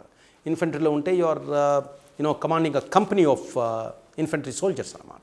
సో మేజర్ అన్న ర్యాంక్ యూజువల్గా are the ones who actually are involved in the actual battle situations అన్నమాట, because they are commanding those units which go into battle. Of course, senior officers కూడా ఉంటారు పక్కన, lieutenant colonels కానీ, full colonels కానీ, brigadiers కూడా ఉంటారు ఏది situation కనుక ఇచ్చేస్తే. But usually it is the majors and the captains who are leading the charge అన్నమాట వాళ్ళ సోల్జర్స్తో. So it's a very very appointment where you are connected with your soldiers very strongly. So సివిల్లో కూడా మేము ఎక్కడికి వెళ్ళినా సరే I'm major so and so అంటే కనుక ఇక్కడే కాదు వరల్డ్లో ఎక్కడికి వెళ్ళినా సరే మాకు ఒకలాంటి రెస్పెక్ట్ ఇస్తారంటే, because the whole world recognises that people from the military are usually people with a certain amount of character, integrity and ethics, and so automatically that respect comes. So you introduce yourself to anybody to say, nenu oka ex-army officer ni, I served as a major, I am major so and so ante, everybody more or less gives that respect which is due to it. So that I would attribute actually for the kind of services that the organization renders, and we are happy that the civilian counterparts, the citizens of the country respect that. One thing I am touched about, the youth in the country, they have a tremendous feelings for the military people andi. వారిని కలుస్తున్న ఎక్కడ మాట్లాడుతున్న యూత్లో వాళ్ళకుండే excitement, ఎంథూజియాజము, చేతులు కలుపుతున్నప్పుడు, మాట్లాడుతున్నప్పుడు, it's amazing. I mean that's actually what motivates army people. ఎందుకంటే డబ్బు కాదని motivate చేసేది ఆర్మీ వాళ్ళని. దట్ కైండ్ ఆఫ్ మేము ఎవరికన్నా కనుక మా జీవితాన్ని త్యాగం చెయ్యాలి అనుకుంటే you have to have that connect కదా. ఆ రెస్పెక్ట్ ఉన్నప్పుడే అది వస్తుంది కదా యాక్చువల్గా. So I think we're all blessed with that feeling. ఇప్పుడు 2 రాష్ట్రాలు కలిపితే దాదాపు ఒక 9.5-10 కోట్లు జనాభా ఉందండి 2 రాష్ట్రాల్లో కలిపితే. అంటే దాదాపు దీంట్లో మనం ఒక 40% యూత్ అనుకుంటే కనుక suppose that it self makes about 4 crore youth అన్నమాట. మన ఆర్మీ స్ట్రెంగ్త్ ఒక 13 లక్షలండి. అంటే 4 crore యూత్లో ఆర్మీ కెరియర్ చూస్ చేసుకోవాలంటే యాక్చువల్గా the opportunity will be left only for very few అన్నమాట. That is the reality. కానీ వాళ్ళ మెసేజ్ నాకేంటంటే ఈ రోజున దేశాన్ని ముందుకు తీసుకువెళ్ళాలి అంటే వెళ్ళాల్సిన అవసరం చాలా ఉందండి. దేశంలో చాలా చేయాల్సిన పనులు ఉన్నాయి. ప్రతి యూత్ నేను ఒక మంచి ఐడియల్ సిటిజన్ కింద ఉంటాను, నా ఫండమెంటల్ డ్యూటీస్ని నేను సీరియస్గా తీసుకుంటాను అంటే ఒక సైనికుడు అయిపోయినట్టే యాక్చువల్గా. అటువంటి సైనికులు లోపల దేశం కోసం పనిచేస్తూ దేశాన్ని ముందుకు తీసుకువెళ్ళాల్సిన సైనికులు మనకి చాలా అవసరం ఉందండి ఇప్పుడు. That is the need of the hour. అందుకని నేనిచ్చే సందేశం ఏంటంటే అందరికీ, మీరు కనుక ఆర్మీలో జాయిన్ అవుదాము అనుకుంటే ట్రై చేయండి. కానీ అక్కడ జాయిన్ అవ్వగలిగే ఆపర్చునిటీ తక్కువ, ఎందుకంటే అంతే స్ట్రెంగ్త్ ఉంది కాబట్టి, అంతకంటే ఏం లేదు. కానీ దానివల్ల మీరు యూ షుడ్ నాట్ ఫీల్ ఇది డిజెక్టెడ్ అనమాట, unhappy. No, there is a phenomenal opportunity to be able to work in the civil as a soldier and be able to perform similar duties to protect the country. And protection of the country comes in from taking care of the problems anamata which are there in the country. Andukane Lead India Foundation Acharya Kalam social soldiers అని చెప్పి ఒక యూనిట్ని పెట్టి మేము ఇటువంటి యూత్ని groom చేసి అటువంటి service ఇవ్వగలిగే capability ఇద్దామని చెప్పేసి ఆల్రెడీ మేము కంకణం కట్టుకున్నామండి. సో మా దగ్గరే ఒక ఫోర్స్ని మేము తయారు చేస్తున్నాము, ఆచార్య కలాం సోషల్ సోల్జర్స్ అన్నమాట. ఎవరైతే కంట్రీకి ఇంటర్నల్గా పనిచేస్తూ సర్వ్ చేయగలరు. ఇది నా సందేశం అండి. Yes, military is a great career, but all of them may not be able to find a place in that particular organization. But you don't have to get worried about it. You can do wonders while you are in the civil and act like a soldier and do good for the country. That's my message. Lead India Foundation objective as of now is to transform India into a developed nation by 2030 అండి. And to be able to do that, we have set our sights on transforming a minimum of 20 crore youth in India into ideal citizens by 2025. ఇది చేయాలంటే మాకు ఒక strong cadre కావాలి ground మీద. ఆ కాడర్ని తయారు చేయాలి ఒకటి పని. ఇంకొకటి, లీడ్ ఇండియా ఫౌండేషన్కి ఉన్న biggest strength is Acharya Kalam's ఆప్ బడో దేశ్ కో బడావ్ హ్యూమన్ ట్రాన్స్ఫర్మేషన్ ట్రైనింగ్ సిస్టమ్ అన్నమాట. ఇది సుదర్శన ఆచార్య గారు, ఎవరైతే లీడ్ ఇండియా ఫౌండేషన్ ఫౌండరో, మన డాక్టర్ ఏపీజే అబ్దుల్ కలాం గారి హెల్ప్తో ఇద్దరూ కలిసి దీన్ని డిజైన్ చేసి తయారు చేశారండి ఈ ట్రైనింగ్ ప్రోగ్రామ్ని. సో ఈ కాడర్ త్రూ ఈ ట్రైనింగ్ ప్రోగ్రామ్ని మేము ఇండియా అంతా డిస్ట్రిబ్యూట్ చేద్దామని మా ఆలోచన అన్నమాట. That is our action plan యాక్చువల్గా. సో మేము ఎట్లా చూస్తున్నామంటే ప్రతి మండల్లోనూ ఒక లీడ్ ఇండియా నేషనల్ క్లబ్ని ఎస్టాబ్లిష్ చేద్దామని మా ఆలోచన. We want to expand this work across the country, state by state and district by district, take it pan-India. మొట్టమొదట ఈ సంవత్సరం ఈ లీడ్ ఇండియా నేషనల్ క్లబ్స్ని మేము తెలుగు రాష్ట్రాలైన తెలంగాణ, ఆంధ్రప్రదేశ్లో ఎస్టాబ్లిష్ చేద్దామని ప్లాన్ చేసుకున్నాం అన్నమాట. సో ఈ సంవత్సరం ఈ 2 స్టేట్స్లో చేసి, వచ్చే సంవత్సరం ఇంకొక 6 స్టేట్స్కి ఎక్స్పాండ్ చేసి, ఆ వచ్చే సంవత్సరం ఇంకొక 12 స్టేట్స్కి ఎక్స్పాండ్ చేసి, ఇక తర్వాత బ్యాలెన్స్ ఆఫ్ ది స్టేట్స్కి తీసుకువెళ్దామని చెప్పి మేము ఒక ప్లాన్ తయారు చేసుకున్నాం. So it's a simple plan. And what do these lead India national clubs do అంటే ఏం చేస్తాయి ఇవి గ్రౌండ్ మీద అంటే, ఈ ఆచార్య కలామ్స్ ఆప్ బడో దేశ్ కో బడావ్ అన్న హ్యూమన్ ట్రాన్స్ఫర్మేషన్ ట్రైనింగ్ సిస్టమ్ ఉంది కదా, దాన్ని వాళ్ళు మెంబర్స్ ఫస్ట్ అబ్జార్బ్ చేసుకుని ఇంటర్నలైజ్ చేసుకుని వారి వారి కమ్యూనిటీస్లో దాన్ని బెనిఫిట్స్ని డిస్ట్రిబ్యూట్ చేస్తారనమాట. అంటే మిగతా వాళ్ళకి ట్రాన్స్ఫార్మ్ చేస్తారన్నమాట, ట్రాన్స్ఫర్ చేస్తారన్నమాట. సో ఒక్క మెంబర్ అయిన లీడ్ ఇండియా నేషనల్ క్లబ్లో ఒక 150 మంది నుంచి 200 మందిని ట్రాన్స్ఫార్మ్ చేయగలిగారంటే సపోజ్, ఈ లీడ్ ఇండియా నేషనల్ క్లబ్స్ అన్నీ కలుపుకుని మేము వచ్చే 4-5 సంవత్సరాల్లో ఒక 15 లక్షల మందిని మేము రిక్రూట్ చేయగలిగితే కనుక కాడర్ని, దాన్ని 200తో మల్టిప్లై చేస్తే 30 కోట్లు మేము ట్రాన్స్ఫార్మ్ చేసినట్టే కదా. సో ఇది కనుక మేము వచ్చే 5 సంవత్సరాల్లో అచీవ్ చేయగలిగితే ఆ వచ్చే ఇంకొక 5 సంవత్సరాల్లో ఇండియాని ట్రాన్స్ఫార్మ్ చేయగలము అని చెప్పి మా ఆలోచన. మేము చూసిన ప్రకారము ఇండియాలో ఉన్న మేజర్ ప్రాబ్లమ్స్ ఏంటంటే ఎఫెక్టివ్ ఎడ్యుకేషన్ ఉండలేదు. అంటే education is there but it's not becoming effective అనమాట, ఒకటి ప్రాబ్లమ్. ఇంకొకటి డెఫిషియన్సీ అమాంగ్ హ్యూమన్ వాల్యూస్ అనమాట, అదొకటి ఉంది. Poverty is a big problem. And then of course we have the problem of the system itself. There is a certain amount of corruption, within the system, and that does not allow a lot of benefits to get spread. So అది ఎట్లా చేయాలి అన్నది ఒక question mark యాక్చువల్గా చెప్పాలంటే కనుక. సిస్టమ్ని change చేయడం అన్నది ఇంపాసిబుల్గా కనపడుతుంది. సో ఆ సిస్టమ్ని కూడా ట్రాన్స్ఫార్మ్ చేయగలిగి ఉండాలన్నమాట. యుద్ధం చేయడం కాదు, ఫైట్ చేయడం కాదు, ఆ సిస్టమ్తో వెళ్తూ దాన్ని ట్రాన్స్ఫార్మ్ చేయగలిగి ఉండాలి. సో దానికి మేము ప్లాన్స్ ఏర్పరచుకుంటున్నాం ఎట్లా చేయాలి అని చెప్పి. సో ఈ lead India national clubs use చేసుకుంటూ పెట్టినవి ఆ కార్డర్ని యూజ్ చేసుకుంటూ ఈ 4 ప్రాబ్లమ్స్ని మేము కనుక ఓవర్కమ్ చేయగలిగితే దేశం ఆటోమేటిక్గా ట్రాన్స్ఫార్మ్ అయిపోతుందని మా ఉద్దేశం. కరీంనగర్లో స్టార్ట్ చేసామండి లీడ్ ఇండియా నేషనల్ క్లబ్ని 26 జూలై 2021 మన కార్గిల్ విజయ్ దివస్ రోజున దాన్ని ఇన్స్పిరేషన్ తీసుకుంటూ అక్కడ కరీంనగర్లో మా ఫస్ట్ లింక్ స్టార్ట్ అయిపోయింది. ఇప్పుడు ఉప్పల్లో కూడా ఒకటి స్టార్ట్ చేయబోతున్నాము, సూర్యాపేటలో ఒకటి వస్తుంది, ఇంకా జహీరాబాదు, మహబూబ్ నగరు, సంగారెడ్డి వీటిలో కూడా తొందరగానే వచ్చేస్తాయి. So we're very confident that we would be able to set up approximately about 1300 links, అంటే లీడ్ ఇండియా నేషనల్ క్లబ్స్ అన్నదాన్ని మేము లింక్ అంటాం. ఈ links across both the states within this year. మా ఆలోచన ప్రకారం యాక్చువల్గా నేషనల్ మూమెంట్ అన్నది మేము ఇండిపెండెన్స్ తెచ్చుకుంటామండి. That was the first national movement అన్నమాట. ఈ సెకండ్ నేషనల్ మూమెంట్ అన్నది ఇండియాని ట్రాన్స్ఫార్మ్ చేయడం డెవలప్డ్ కంట్రీ కింద. సో ఒకలాగా చెప్పాలంటే లీడ్ ఇండియా ఫౌండేషన్ 2004లో స్థాపితమైందండి. అప్పట్లో 2020 దప్పటికే ట్రాన్స్ఫార్మేషన్ తీసుకొద్దామని చెప్పి అనుకుని ఒక ఆబ్జెక్టివ్ పెట్టుకుని పనికి దిగింది లీడ్ ఇండియా ఫౌండేషన్. చాలా అచీవ్ చేసింది.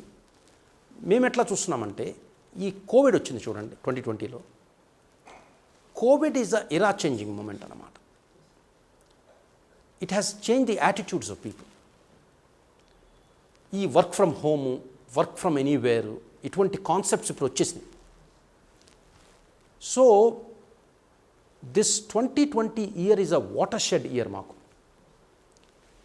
2020 కంటే ముందు 2020 was a destination. After 2020 for us 2020 is a start point. So మేము వచ్చే 30 సంవత్సరాలకు కూడా చూస్తున్నాం అనమాట, ప్లాన్స్ వేసుకుంటున్నాం మేము మా సంస్థలో. సో ఈ నేషనల్ మూమెంట్ అన్నారు కదా ఇప్పుడు మీరు, yes it has to become a movement. ఎందుకంటే ఒకళ్ళిద్దరూ ఆలోచిస్తుంటే అవ్వదు, ఇది మొత్తం దేశమంతా లెగిసి ఆలోచిస్తున్నప్పుడే అప్పుడే ఒక మూమెంట్ అవుతుందన్నమాట. సో ప్రతి సిటిజను ఒకటి ఆలోచించుకుంటే కనుక మనకి 1947లో ఇండిపెండెన్స్ వచ్చింది. ఇప్పుడు మనం ఆ ఫ్రీడమ్ ఎంజాయ్ చేస్తున్నాం. ఈ మనం ఎంజాయ్ చేస్తున్న ఫ్రీడమ్ కోసం మన పూర్వీకులు, మన ఎస్టరియర్ లీడర్స్, పొలిటీషియన్స్ చాలా త్యాగాలు చేశారండి. ఆ త్యాగాల వల్లే మనకి ఈ రోజుల్లో మనం ఈ ఫ్రీడమ్ ఎంజాయ్ చేయగలుగుతున్నాం. వాళ్ళు ఎందుకు ఆ త్యాగాలు చేశారు అనుకుంటే, because they wanted they future generations to live in an India of their dreams అనమాట. ఆ రోజుల్లో త్యాగాలు చేసినవారు. మనం ఇప్పుడు 74 సంవత్సరాల ఇండిపెండెన్స్ ఎంజాయ్ చేసుకున్నా మనం ఈ ప్రశ్న అడిగితే కనుక ఆ డ్రీమ్ ఇండియా ఎంతవరకు సాధించామనుకుంటే మనకే అర్థమైపోతుంది answer. We are far away from that dream India. మరి ఇది ఎవరిది రెస్పాన్సిబిలిటీ చేయటం? అది మనందరిది, ప్రతి సిటిజన్ది. We the people of India అన్నమాట. సో ఎప్పుడైతే we the people of India అందరూ కలిసి అట్లీస్ట్ చాలా మెజారిటీ దాంట్లో ఒకళ్ళు వచ్చి లేదు డెవలప్డ్ ఇండియా చేయటం మన బాధ్యత, అది మన రెస్పాన్సిబిలిటీ. మనందరం ఊరికే గవర్నమెంట్కి వదిలేస్తాం, దాన్ని గవర్నమెంట్ చేయాలంటాం. కానీ గవర్నమెంట్ ఒక్కటే చేయటం చాలా కష్టం. సో మాలాంటి సంస్థ ఏం చేస్తుందంటే ఆ మూమెంట్ ఒకటి తయారు చేసి ముందుకు తీసుకెళ్లాలని చెప్పే ఒక ఆలోచనతో ఈ సెకండ్ నేషనల్ మూమెంట్ అంటున్నాం అనమాట. సో ఈ ఐడియాలజీని, థాట్ లైన్ని మేము కనుక స్ప్రెడ్ చేయగలిగితే ఇండియాలో, ఇంకా చాలామందిని తీసుకురాగలిగితే దీంట్లోకి, అప్పుడు మనకి ఆటోమేటిక్గా మన country will start to move towards the dream India అనమాట. సో ఈ లీడ్ ఇండియా నేషనల్ క్లబ్స్ అన్నాను కదా, ప్రతి మండల్లో పెడతాం across India. So it will act as our voice అనమాట ఇది ఆ ఏరియాస్లో. The founder of our organisation is doctor NB Sudarshan Acharya గారండి. He is the executive chairman of our organisation as of now. కరెంట్గా 2004లో వారు స్థాపించినప్పుడు వారి రిలేషన్షిప్ కనెక్ట్ డైరెక్ట్గా డాక్టర్ ఏపీజే అబ్దుల్ కలాం గారితో ఉండేది. మన అబ్దుల్ కలాం గారు acted as the chief mentor for lead India foundation అనమాట. ఈ మొత్తము ఐడియేషను ఆచార్య గారితో కలిసి చేస్తూ ఎట్లా చేయాలి, ఏం చేయాలి అని చెప్పి వారు కూడా పార్టిసిపేట్ చేసి మెంటారింగ్ చేశారనమాట అబ్దుల్ కలాం గారు. ఇప్పుడు మాకు ఒక కొత్త బోర్డ్ ఆఫ్ ట్రస్టీస్ ఉన్నారు. ఆ బోర్డ్ ఆఫ్ ట్రస్టీస్లో మెంబర్సు పద్మభూషణ్ డాక్టర్ పుల్లల గోపిచంద్ గారు, శ్రీ ప్రభాకర్ కోటపాటి గారు, శ్రీ రవీంద్ర చింతల గారు, డాక్టర్ లక్ష్మీ ప్రసన్న గారు, and obviously founder trustee doctor NB Sudarshan Acharya గారు. వీరందరూ board of trustees as of now అన్నమాట. చీఫ్ ఎగ్జిక్యూటివ్ ఆఫీసర్ని నేను, మా chief operations officer Sanjuvar Devalapalli గారు అని చెప్పి వారు ఆ రెస్పాన్సిబిలిటీ తీసుకున్నారు. సో ఇవి కాకుండా మేము ఒక బోర్డ్ ఆఫ్ గవర్నర్స్ని కూడా చేశాము, ఇంకా అది ఎక్స్పాండ్ చేయాలి. బోర్డ్ ఆఫ్ అడ్వైజర్స్ని కూడా తీసుకొస్తున్నాము. ఇవి కాకుండా ఒక టీమ్ ఆఫ్ ప్రాజెక్ట్ డైరెక్టర్స్ని తీసుకొస్తున్నాము. ప్లస్ కొన్ని వర్టికల్స్ ఎస్టాబ్లిష్ చేస్తున్నాము మేము. ఆ వర్టికల్స్కి అన్నిటికీ కొన్ని హెడ్స్ని క్రియేట్ చేస్తున్నాము. సో ఇది ఒక రీఆర్గనైజేషన్ టైం అనమాట లీడ్ ఇండియా ఫౌండేషన్కి. ఇవన్నీ తీసుకొచ్చి దీన్ని ముందుకు తీసుకెళ్తాక మేము ప్రయత్నిస్తాం. ఎనీబడి ఈజ్ వెల్కమ్ అండి, first of all to join in. So మా వెబ్సైట్కి వెళ్ళొచ్చు. మా వెబ్సైట్ మీద మెంబర్షిప్ క్లిక్ చేసుకుని అక్కడ ఉన్న ఫామ్స్ ఫిల్ చేసుకుని ఎనీబడి కెన్ అప్లై అనమాట. So after the application comes in, we process that application and then start accumulating people there and start initiating the induction of them into the activity అనమాట. First of all అండి మా plans చాలా పెద్దగా ఉన్నాయి. And obviously speaking funds are always welcome to execute these plans అనమాట. So Lead India ఫౌండేషన్కి మంచి brand establishment కూడా ఉంది, బ్రాండ్ ఐడెంటిటీ ఉంది పబ్లిక్లో. సో ఎవరెవరైతే మేము మంచి పని చేస్తున్నామని చెప్పి అర్థమవుతుందో ముందుకొచ్చి మాతో, దే ఆర్ ఆల్ వెల్కమ్ అండి. బికాజ్ మేము ఒక ఇనిషియేషనే చేస్తున్నాము. వీఆర్ ఇనిషియేటింగ్ ది ప్రాసెస్ అనమాట. But this is a responsibility of every Indian citizen, including corporate citizens. So మా తరఫున మేము ఇన్ఫామ్ చేస్తాము, అవేర్నెస్ పెంచుతాము. But whether they wish to participate not participate అన్నది కార్పొరేట్ డెసిషన్స్ అండి అవి. So our job is to provide the information. ఎందుకంటే we understand that we are doing work selflessly, serving the nation with a dream of making Dream India real. So అది అర్థమైతే నా ఒపీనియన్లో any conscious individual citizen or a corporate citizen will come forward to support us. Of course everybody is welcome. మేము చేసే work అంతా CSR oriented అండి. ఎందుకంటే అక్కడ మీరు కార్పొరేట్ సోషల్ రెస్పాన్సిబిలిటీ అంటున్నారు, మేము చేస్తుందే సోషల్ రెస్పాన్సిబిలిటీ కదా. So if corporates wish to come and join hands with us and take this movement forward, I would say we will welcome them with open arms anamata.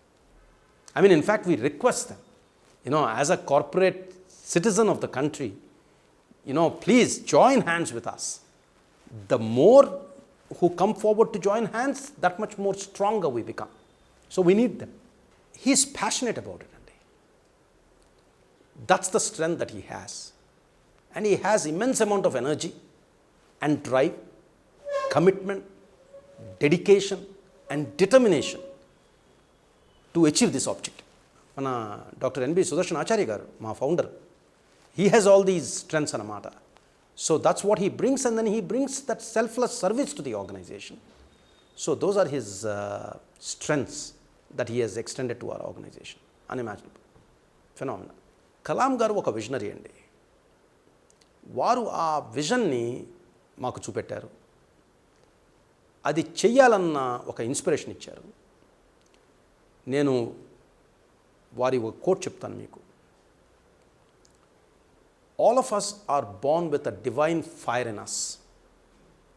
Our effort should be to give wings to that fire, to fill the world with the glow of its goodness. అని చెప్పి వారి పుస్తకం wings of ఫైర్లో రాశారనమాట. ఎంత మంచి quotation అండి అది. అంటే he has covered everything.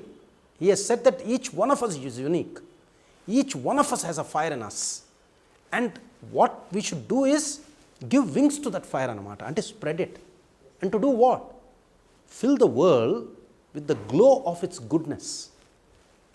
So ఆ ఇన్స్పిరేషనల్ శక్తి ఉంది చూసారా, అది అబ్దుల్ కలాం గారు మనకే కాదు మొత్తం దేశానికంతా ఇచ్చారు. అందుకనే ఈరోజు కూడా youth is so well connected with him అనమాట.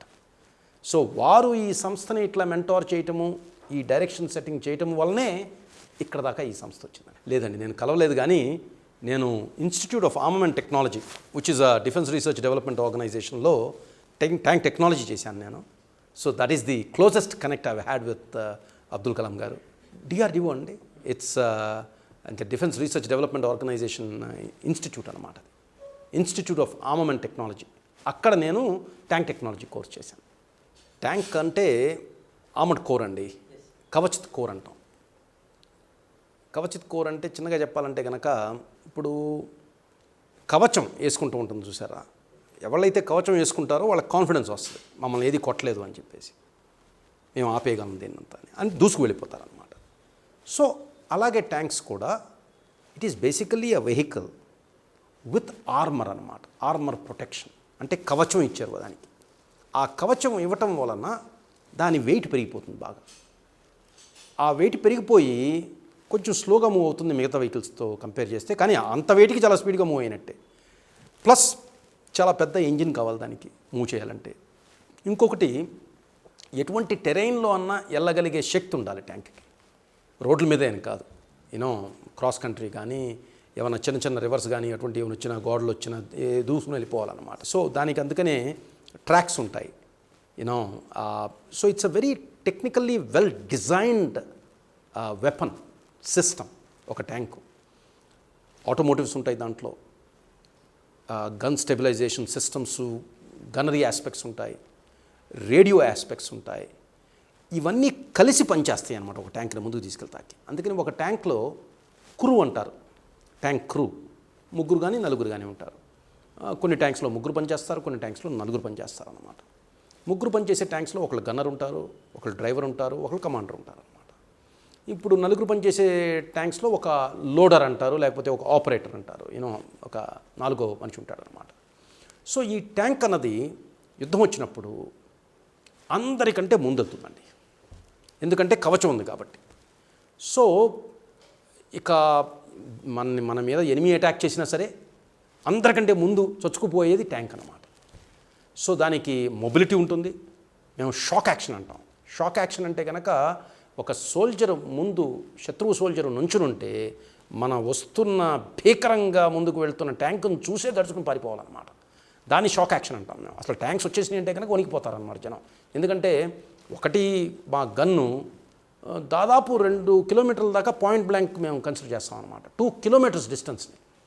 ఒక ట్యాంక్ దాదాపు ఒక 44 రౌండ్స్ని తీసుకెళ్తుంది లోపల అమ్యునిషన్. సో మిగతా ట్యాంక్స్ని కొట్టగలదు, యూనో బిల్డింగ్స్ని ధ్వంసం చేయగలదు, యూనో నీళ్ళల్లోంచి వెళ్ళగలదు, 10 మీటర్లు ఉన్న డెప్త్ ఉన్న లేక్స్లోంచి లోపల నుంచి వెళ్ళగలదు అనమాట ఒక ట్యాంక్. అంటే మేము పనిచేసిన T-72 ట్యాంక్స్ అనమాట. సో అది ఒక బ్రహ్మాండమైన ఆయుధం. అంటే ఇప్పుడు ట్యాంక్ ఆబ్జెక్టివ్ వేరుగా ఉంటుందండి, అది ఆర్టిలరీ లాంటిది కాదు. కానీ మాకు 3 డిఫరెంట్ టైప్స్ ఆఫ్ రౌండ్స్ ఉంటాయి అన్నమాట. అంటే హై ఎక్స్ప్లోజివ్ అంటాం, యాంటీ ట్యాంక్ రౌండ్స్ అంటాం. యూనో హై ఎక్స్ప్లోజివ్ అయితే కనుక ఇన్ఫెంట్రీ మీద వేయటాక అనమాట. అదే కనుక యాంటీ ట్యాంక్ అంటే కనుక దానికి కైనెటిక్ ఎనర్జీ రౌండ్ అంటుంది, అది కొంచెం డిఫరెంట్గా పనిచేస్తుంది అనమాట. సో ఇవి మేము సెలెక్ట్ చేసుకోవాలి ఇది ఇచ్చేస్తున్నప్పుడు అనమాట. కొన్ని ట్యాంక్స్లో హై ఎక్స్ప్లోజివ్ స్క్వాష్ హెడ్ అంటారు, యూనో అది కొంచెం డిఫరెంట్గా ఉంటుంది పనిచేసే విధానం.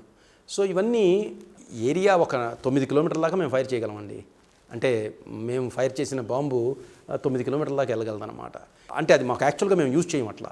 మేము వెళ్ళినప్పుడు ఇంకొక ట్యాంక్ని కొడతాం కానీ, ఒక బంకర్ని ధ్వంసం చేయడం కానీ. ఇన్ఫెంట్రీ గురించి అసలు మేము మెషిన్ గన్స్ వాడతాం, ఈ పెద్ద వాడడం ఎక్కువ. వాడితే కనుక ఎక్స్ప్లోజివ్, ఇందాక నన్ను చూసారా, హై ఎక్స్ప్లోజివ్ రౌండ్స్ వాడతాం. సో ఒక ఏరియా ధ్వంసం అవుతుంది అక్కడ.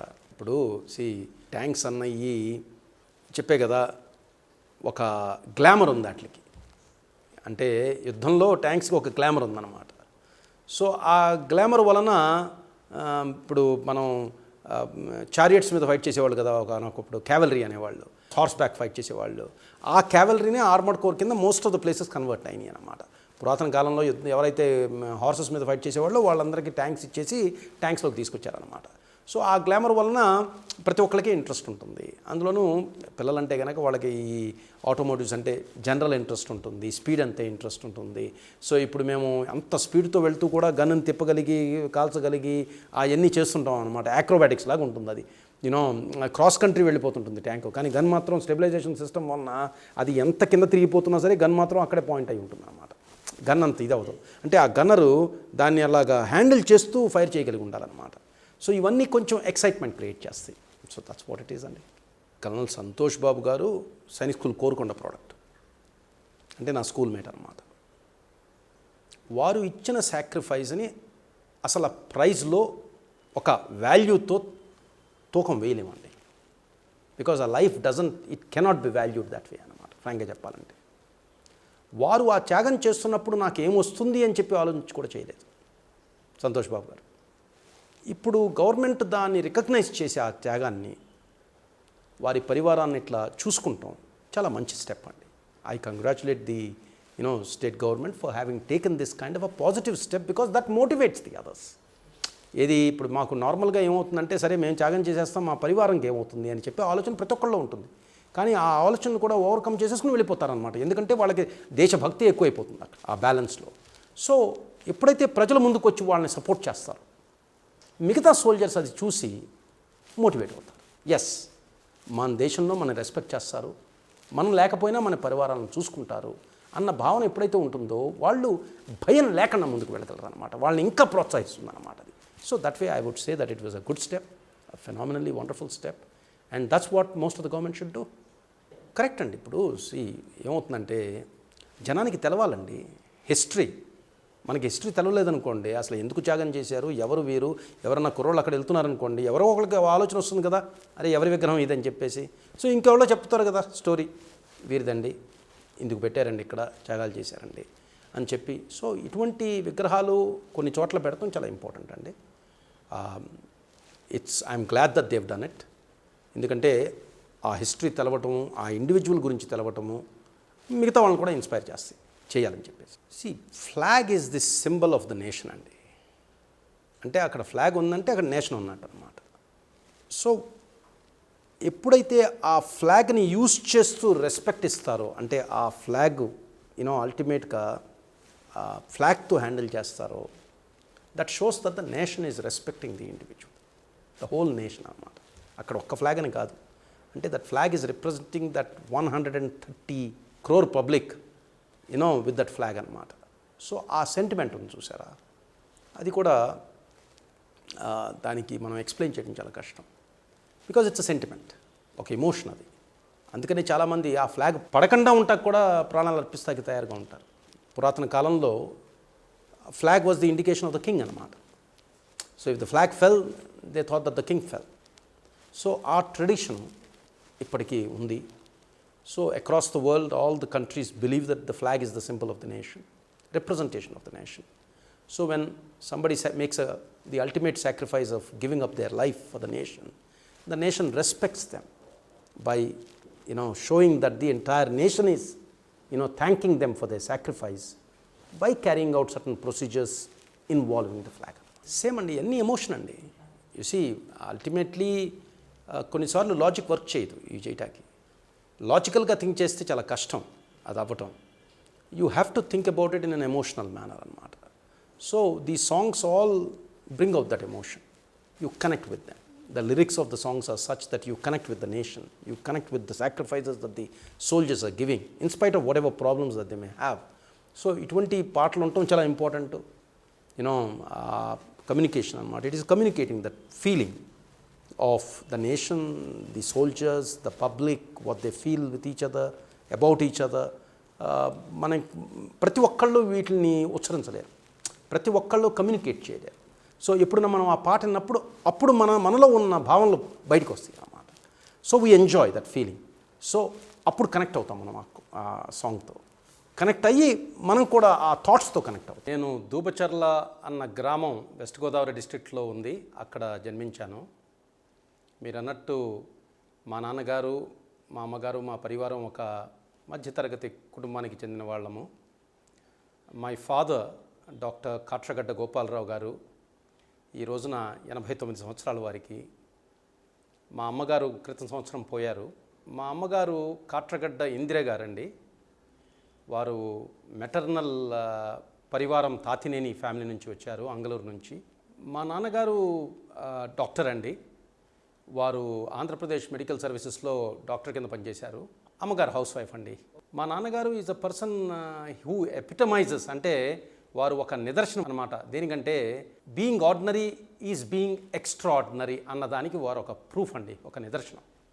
నేను చిన్నప్పుడు అనుకుంటుంటేవాడిని మా నాన్నగారు ఏం పెద్ద పనులు చేయలేదు, పెద్ద పనులు ఏం చేయలేదు. Okay, you know he of course retired as a superintendent of a government general hospital. కానీ నాకు మెచ్యూరిటీ రావటం మొదలుపెట్టిన తర్వాత నాకు అర్థమేమైందంటే వారు ఎప్పుడూ వారి రిక్వైర్మెంట్స్ని లిమిట్లోనే పెట్టుకునేవారండి. యాంబిషియస్గా చాలా డిజైర్స్ పెట్టేసేసుకుని ఏదో సాధించేద్దామన్న తపన వారిలో నేను ఎప్పుడు చూడలేదు. కానీ చాలా ప్రిన్సిపల్గా లైఫ్ గడిపారు, ఉద్దేశాలతో వారు ముందుకు వెళ్ళారు. He is from an agricultural background and he was always been connected with his roots అన్నమాట. మేము మచిలీపట్నంలో మా నాన్నగారు ఆర్ఎంఓ కింద పనిచేశారు అక్కడ గవర్నమెంట్ జనరల్ హాస్పిటల్లో. మేము గవర్నమెంట్ క్వార్టర్స్లో ఉండేవాళ్ళం. ఆ రోజుల్లో కూడా ఆయన ఒక బ్రహ్మాండమైన గార్డెనింగ్ చేస్తూ ఉండేవాళ్ళు ఇంటి బయట. మా అందరూ వచ్చి చూస్తుండేవాళ్ళు ఆ గార్డెన్ని. మా దగ్గర బఫెలోస్ ఉండేవి 2. వారు సొంతగా వాటిని క్లీన్ చేయటము, పాలు తీయటము ఇవన్నీ చేస్తుండేవాడు అనమాట. వాటిని బయటికి తీసుకెళ్తాము. నేను అనుకుంటుండేవాడిని ఆ రోజుల్లో, అరే మా నాన్నగారు ఇట్లా ఏం చేస్తున్నారండి, ఈ పనులన్నీ ఏం చేస్తున్నారని చెప్పి. కానీ ఇప్పుడు నాకు మెచ్యూరిటీ వచ్చిన తర్వాత వెనక్కి తిరిగి చూస్తే he led a phenomenally beautiful life, always wanting to be person from the agricultural family and with those roots అన్నమాట. ఈ రోజుకి కూడా అమ్మగారు చాలా lady with a tremendous amount of persistence అండి. కాన్ఫిడెన్సు, పర్సిస్టెన్సు, ఒకటి చేయాలనుకునే దృఢ సంకల్పం వారి మైండ్లో ఉండటం, పిల్లల కోసం ఏమైనా సాక్రిఫైస్ చేయడానికి తయారై ఉంటాము, బ్రాడ్ మైండెడ్నెస్, ఇవన్నీ మా మదర్ మాకు చాలా సపోర్ట్ చేశారండి. మొట్టమొదట్లో కైకలూరు అన్న గ్రామంలో, నాకు చిన్న టౌన్ అండి కృష్ణా డిస్ట్రిక్ట్లో, అక్కడ నాకు గుర్తుంది స్కూల్కి వెళ్ళటం. ఒక నార్మల్ ప్రైమరీ స్కూలు మా నాన్నగారి హాస్పిటల్ పక్కనే ఉండేది, అంటే గవర్నమెంట్ హాస్పిటల్ పక్కన. అది నాకు కొంచెం గుర్తుంది. వర్నాక్యులర్ లాంగ్వేజ్లో చదువుకున్నాను అక్కడ. మా నాన్నగారు విజయవాడ పోస్ట్ అయ్యారండి. అప్పుడు నన్ను వారు విజయవాడలో మంచి కాన్వెంట్లో జాయిన్ చేద్దాం అనుకున్నారు. కానీ ఆ కాన్వెంట్స్ అన్నీ మా ఇంటికి దూరంగా ఉండే అనమాట. అందుకని ఇంటి పక్కనే ఒక ప్రగతి నికేతన్ అని ఉంటే నన్ను దాంట్లోకి తీసుకెళ్లారు జాయిన్ చేయడానికి. So I studied my first standard in Pragati Niketan, but because I had already done it, చాలా బాగా చేశాను నేను. సో వాళ్ళు నాకు డబుల్ ప్రమోషన్ ఇచ్చి 3వ క్లాస్కి పంపించారు వచ్చే సంవత్సరం. ఆ తర్వాత మా నాన్నగారు విఎస్ఎన్ జాన్స్ హై స్కూల్ అని చెప్పి గన్నవరంలో అప్పుడే మొదలుపెట్టారండి. దాంట్లో నన్ను అడ్మిట్ చేశారు. బాగా దూరంగా ఉండేది స్కూలు, అప్పుడే స్టార్ట్ అయిన స్కూలు. బిల్డింగ్స్ అవి ఉండేవి కావు, హట్స్ ఉండేవి, దాంట్లోనే మేము చదువుకున్నాము. గర్వంగా చెప్పగలను నేను, I was the first batch of VSN John's high school. Saint John's 2018లో వాళ్ళ గోల్డెన్ జూబ్లీ సెలబ్రేట్ చేసుకుందండి, చాలా ఘనంగా చేసుకుంది. అప్పుడు నన్ను పిలిచారు గెస్ట్ కింద, ఇది ఫ్లాగ్ హాయిస్టింగ్కి ఆగస్ట్ 15కి. నేను వెళ్ళి మా స్కూల్తో దాదాపు 50 సంవత్సరాల తర్వాత మాట్లాడే ఒక అవకాశం దొరికింది నాకు. I felt very happy when I saw the progress of the school. And today VSN John's high School ఒక చాలా మంచి స్కూల్ అనమాట, ఇది ఆంధ్రప్రదేశ్లోను. అటువంటి స్కూల్లో నేను చదువుకున్నాను. ఇప్పుడు ఏమైందంటే సెయింట్ జాన్స్ నుంచి మా నాన్నగారికి పోస్టింగ్స్ వస్తున్నాయండి ఒక చోట నుంచి ఇంకో చోటకి. సో వారు ఏమనుకున్నారంటే వీడికి ఒక కంటిన్యూస్ ఎడ్యుకేషన్ ఉండాలి, ఎడ్యుకేషన్లో డిస్టర్బెన్స్ రాకూడదు అని చెప్పి ఒక ఆలోచనతో వారు ఎవరో చెప్పారు వారికి, సైనిక్ స్కూల్ కోరకొండ అని చెప్పి ఒకటి ఉంది విజయనగరం దగ్గర, గవర్నమెంట్ ఇన్స్టిట్యూషను, చాలా మంచి స్కూలు కానీ చాలా కాంపిటేటివ్ అని చెప్పారు. సో మా నాన్నగారు నన్ను దానికి ప్రిపేర్ చేసి నన్ను సైనిక్ స్కూల్కి పంపించారు. Luckily I got selected and I join the Sainik school, that ఈ Sainik school Korukonda in the year 1971. తర్వాత నాకు 7 సంవత్సరాలు నా ఎడ్యుకేషన్ అంతా సైనిక్ స్కూల్లోనే జరిగిందండి. That was an amazing experience, చాలా మంచి ఎక్స్పీరియన్సు. 1978లో మా స్కూల్ నుంచి నేను నేషనల్ డిఫెన్స్ అకాడమీ ఎగ్జామ్కి వెళ్ళటము, అక్కడ సెలెక్ట్ అవ్వటం జరిగింది. ఆ తర్వాత నేను national defence academy at Khadakwasla, Pune, అక్కడ నా గ్రాడ్యుయేషన్ చేశాను. మాకు ఒకసారి నేషనల్ డిఫెన్స్ అకాడమీలోకి వెళ్ళిపోయిన తర్వాత ఇక మా కెరియర్ సెట్ అయిపోయినట్టే అనమాట మిలిటరీలోకి. సో నేషనల్ డిఫెన్స్ అకాడమీలో నేను ఒక 3.5 సంవత్సరాలు ట్రైనింగ్ తీసుకున్నాను. అందరూ అనుకోవచ్చు ఎందుకు 3.5 అని చెప్పి. అక్కడ ఒక అమోఘమైన ఇన్సిడెంట్ అయింది నాకు, లైఫ్ చేంజింగ్ ఈవెంట్ అనమాట. దానివలన నేను ఒక 6 months ఎడిషనల్గా ట్రైనింగ్ తీసుకున్నాను ఎన్డీఏలో. ఆ తర్వాత నేను ఇండియన్ మిలిటరీ అకాడమీకి వెళ్ళాను, డెహ్రాడూన్. అక్కడ ఇంకొక సంవత్సరం ట్రైనింగ్ అయిన తర్వాత కమిషన్డ్ ఆఫీసర్ని అయ్యానండి 1981లో. నేను 1982లో కమిషన్ అయ్యానండి, అంటే ఆఫీసర్ని అయ్యాను. 1982 నుంచి 1994 దాకా నేను మిలిటరీలో కమిషన్డ్ ఆఫీసర్ కింద పనిచేశాను, 47 ఆర్మర్డ్ రెజిమెంట్లో. 1994లో నేను ప్రీమెచ్యూర్ రిటైర్మెంట్ వాలంటరీగా తీసుకుని మిలిటరీ వదిలేసి బయటికి సివిల్లోకి వచ్చాను. I was a major in the army and I took my retirement I was a major. ఆర్మీలో మేము చాలా చోట్ల పనిచేసామండి. బబీనా అని చెప్పి ఝాన్సీ దగ్గర ఒక ప్లేస్ ఉంది, అక్కడ ఇనీషియల్గా పోస్ట్ అయ్యాను. ఆ తర్వాత అహ్మద్ నగర్ అని చెప్పి మహారాష్ట్రలో ఇంకో ప్లేస్ ఉంది, అక్కడ పనిచేశాను. ఆ తర్వాత హిస్సార్, భూటాన్ ఒక స్పెషల్ మిషన్ కోసం వెళ్ళాను, అక్కడ పనిచేశాను. అంబాలా, ఇటువంటి ప్లేసెస్లో పనిచేసి కోర్స్ మా డ్యూటీ ప్రకారం మేము చాలా చోట్ల తిరుగుతుండే వాళ్ళము, రాజస్థాన్ కానీ పంజాబ్ కానీ ఇటువంటి ప్లేసెస్లో. So that was my experience in the army. So నేను 1994 మార్చ్లో ఆర్మీని వదిలేసి బయటకు వచ్చానండి. అప్పుడు తిన్నగా నేను ముంబై వెళ్ళాను. ముంబైలో prestige holiday resorts private limited అన్న కంపెనీలో ఏప్రిల్ నెలలోనే జాయిన్ అయ్యాను. అది ఒక యూరోపియన్ కంపెనీ. ఆ రోజుల్లో మన ఎకానమీ కొంచెం ఓపెన్ అయ్యింది. ఆ ఓపెన్ అయిన పరిస్థితుల్లో వాళ్ళు ఇక్కడికి వచ్చి హాస్పిటాలిటీ ఇండస్ట్రీలో, టూరిజం ఇండస్ట్రీలో వాళ్ళు బిజినెస్ పెట్టుకున్నారు. ఆ కంపెనీలో నేను ఒక సీనియర్ సేల్స్ మేనేజర్ కింద జాయిన్ అయ్యాను. ఒక 1.5 years పనిచేశాను. 1995 డిసెంబర్లో ఆ కంపెనీ నుంచి నేను బయటికి వచ్చేసి నా సొంత చిన్న వర్క్ ఒకటి పెట్టుకున్నాను నేను. ఆ రోజుల్లో నేషనల్ స్టాక్ ఎక్స్చేంజ్ అప్పుడే స్టార్ట్ అయ్యింది. మా మామయ్య గారు మద్రాస్ స్టాక్ ఎక్స్చేంజ్కి ప్రెసిడెంట్గా ఆ రోజుల్లో పనిచేసేవారు. వారికి కొంత అవసరం వచ్చింది అక్కడ. ఎవరో ఒక ట్రస్టెడ్ ఆద్మీ, ఒక మనిషి వారి వర్క్ అక్కడ చేయటానికి. సో నాకు కాల్ చేసి నన్ను అడిగారు. సో నేను తీసుకున్నాను ఆ వర్క్ని. మేము నేషనల్ స్టాక్ ఎక్స్చేంజ్ మీద క్లియరింగ్ సర్వీసెస్ ప్రొవైడ్ చేస్తుండేవాళ్ళం అనమాట. 2 years పట్టింది నాకు ఇది సెటప్ చేయటానికి, 1996, 97 బిగినింగ్ దాకా. 97లో నేను ఆ సెటప్ అంతా చేసేసి మళ్ళీ మా ఇండస్ట్రీలోకి వచ్చాను. అప్పుడు కామత్ హోటల్స్ ఇండియా లిమిటెడ్ అన్న ఒక పెద్ద organisation, they are into hospitality. వాళ్ళు ఆర్కిడ్ ఇకోటెల్ అని చెప్పి ఒక హోటల్ని కన్స్ట్రక్ట్ చేస్తుండేవాళ్ళు ఆ రోజుల్లో. వారి సొంత కంపెనీ ఇంకొకటి కాన్సెప్ట్ హాస్పిటాలిటీ లిమిటెడ్ అని ఉండేది.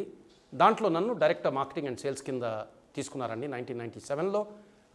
తర్వాత నేను ఒక 3 సంవత్సరాలు వాళ్ళకి ఒక విట్స్ హోటల్ అని చెప్పి అంధేరి ఈస్ట్ ముంబైలో, దానికి మార్కెటింగ్ అండ్ సేల్స్ చేయటానికి నేను రెస్పాన్సిబిలిటీ తీసుకున్నాను. ఒక 3 సంవత్సరాలు ఆ కంపెనీతో ఉంటూ దానికి కావాల్సిన ఫండ్స్ అన్నీ మేము జనరేట్ చేశాము సేల్స్ త్రూ. ఆ కంపెనీని నేను 2000లో వదిలి ఎంట్రప్రెన్యూరియల్ జర్నీ స్టార్ట్ చేశానండి నేను, ఒకలా చెప్పాలంటే. అప్పుడు I went to holiday in resort Goa. ఎవరైనా రిసార్ట్స్ ఇంటర్నేషనల్ లిమిటెడ్ అని చెప్పి ఒక కంపెనీ ఆ ప్రాపర్టీని ఓన్ చేస్తుంది. వాళ్ళకి నేను కన్సల్టెంట్ కింద పనిచేశాను. వాళ్ళ హాస్పిటాలిటీ యాక్టివిటీ సెటప్ చేయడానికి వెకేషన్ ఓనర్షిప్లో, అంటే షేర్డ్ ఓనర్షిప్ అనమాట. అది నాకు ఒక 1.5 years టైం పట్టింది అక్కడ అది సెట్ చేయడానికి. అప్పుడు నేను ఇక్కడ హైదరాబాదులో వచ్చాను. అక్కడ ప్రజా ఇంజనీర్ సిండికేట్ లిమిటెడ్ నుంచి విజయసేన్ రెడ్డి గారు అని చెప్పి వారి ఎగ్జిక్యూటివ్ డైరెక్టర్ ఆ రోజుల్లో నన్ను కలిశారు. అప్పుడే వారు సెలబ్రిటీ క్లబ్స్ అని చెప్పి షమీర్పేట్లో ఇవి డెవలప్ చేస్తున్న టైం అనమాట. So they asked me if I could take over their operations and set up that activity. So which I took up. And then I work with them as a president of Celebrity Hospitality Services ఒక 2 సంవత్సరాలు. ఆ తర్వాత నాకు ఇంకొక assignment వచ్చింది Mahindra holidays and Resorts India Limited నుంచి. అప్పట్లో Mahindra Holidays had just come in to resort industry. వారికి మార్కెటింగ్ అండ్ సేల్స్ చేయటానికి, పాన్ ఇండియా ఎక్స్పాన్షన్ చేయటానికి ఎవరో ఒకళ్ళు మంచి నాలెడ్జ్ ఉన్న వాళ్ళు కావాల్సి రావటం వలన నాకు వాళ్ళు ఆఫర్ ఎక్స్టెండ్ చేశారు to set up an independent marketing and sales activity as a franchisee అనమాట. So I set up a company and went on to take up that mandate. ఆ తర్వాత నేను Mahindra holidays and resorts sales Mumbai, Poona, Navi Mumbai, Delhi, Nagpur, Hyderabad, Bengaluru ఈ అన్ని సిటీస్కి ఎక్స్పాండ్ చేసామండి యాజ్ అన్ ఇండిపెండెంట్ ఎంటిటీ అనమాట. And we became one of the biggest direct sales agents of Mahindra holidays at that time. యాక్చువల్గా 2002లో majors group అని చెప్పి ఒకటి స్టార్ట్ చేశానండి. నేను మేజర్స్ గ్రూప్ అన్న దాని కింద చాలా బిజినెస్ యాక్టివిటీస్ చేస్తుండేవాడిని అనమాట.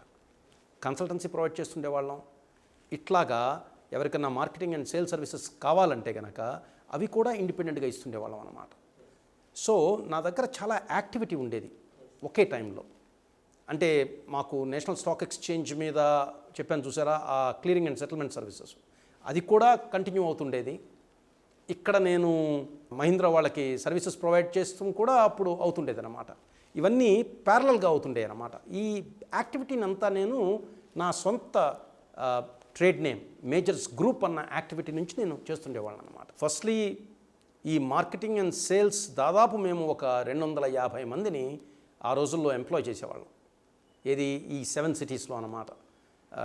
ముంబై, నవీ ముంబై, పూనా, ఢిల్లీ, నాగ్పూర్, హైదరాబాద్, బెంగళూరు ఈ మొత్తం 7 సిటీస్లో ఇంక్లూడ్ చేసుకుంటే దాదాపు ఒక 250 మందికి మేము ఎంప్లాయ్మెంట్ ఇచ్చాం. దాంట్లో వాళ్ళందరూ ఇండిపెండెంట్గా చాలామంది మూవ్ ఆన్ అయ్యారు. దాదాపు 21 సంవత్సరాల ఎక్స్పీరియన్స్ ఉంది ఆ ఆర్గనైజేషన్కి, work experience. And that to in diversified areas. ఎటువంటి ఏరియాస్ అంటే vacation ownership and shared ownership, life styles and wellness, risk and security, not for profit activity, housing and hospitality ఈ అన్నిట్లోనూ దానికి ఎక్స్పీరియన్స్ ఉందన్నమాట. C majors group interval international అని చెప్పి ఒక New York stock exchange listed company ఉందండి.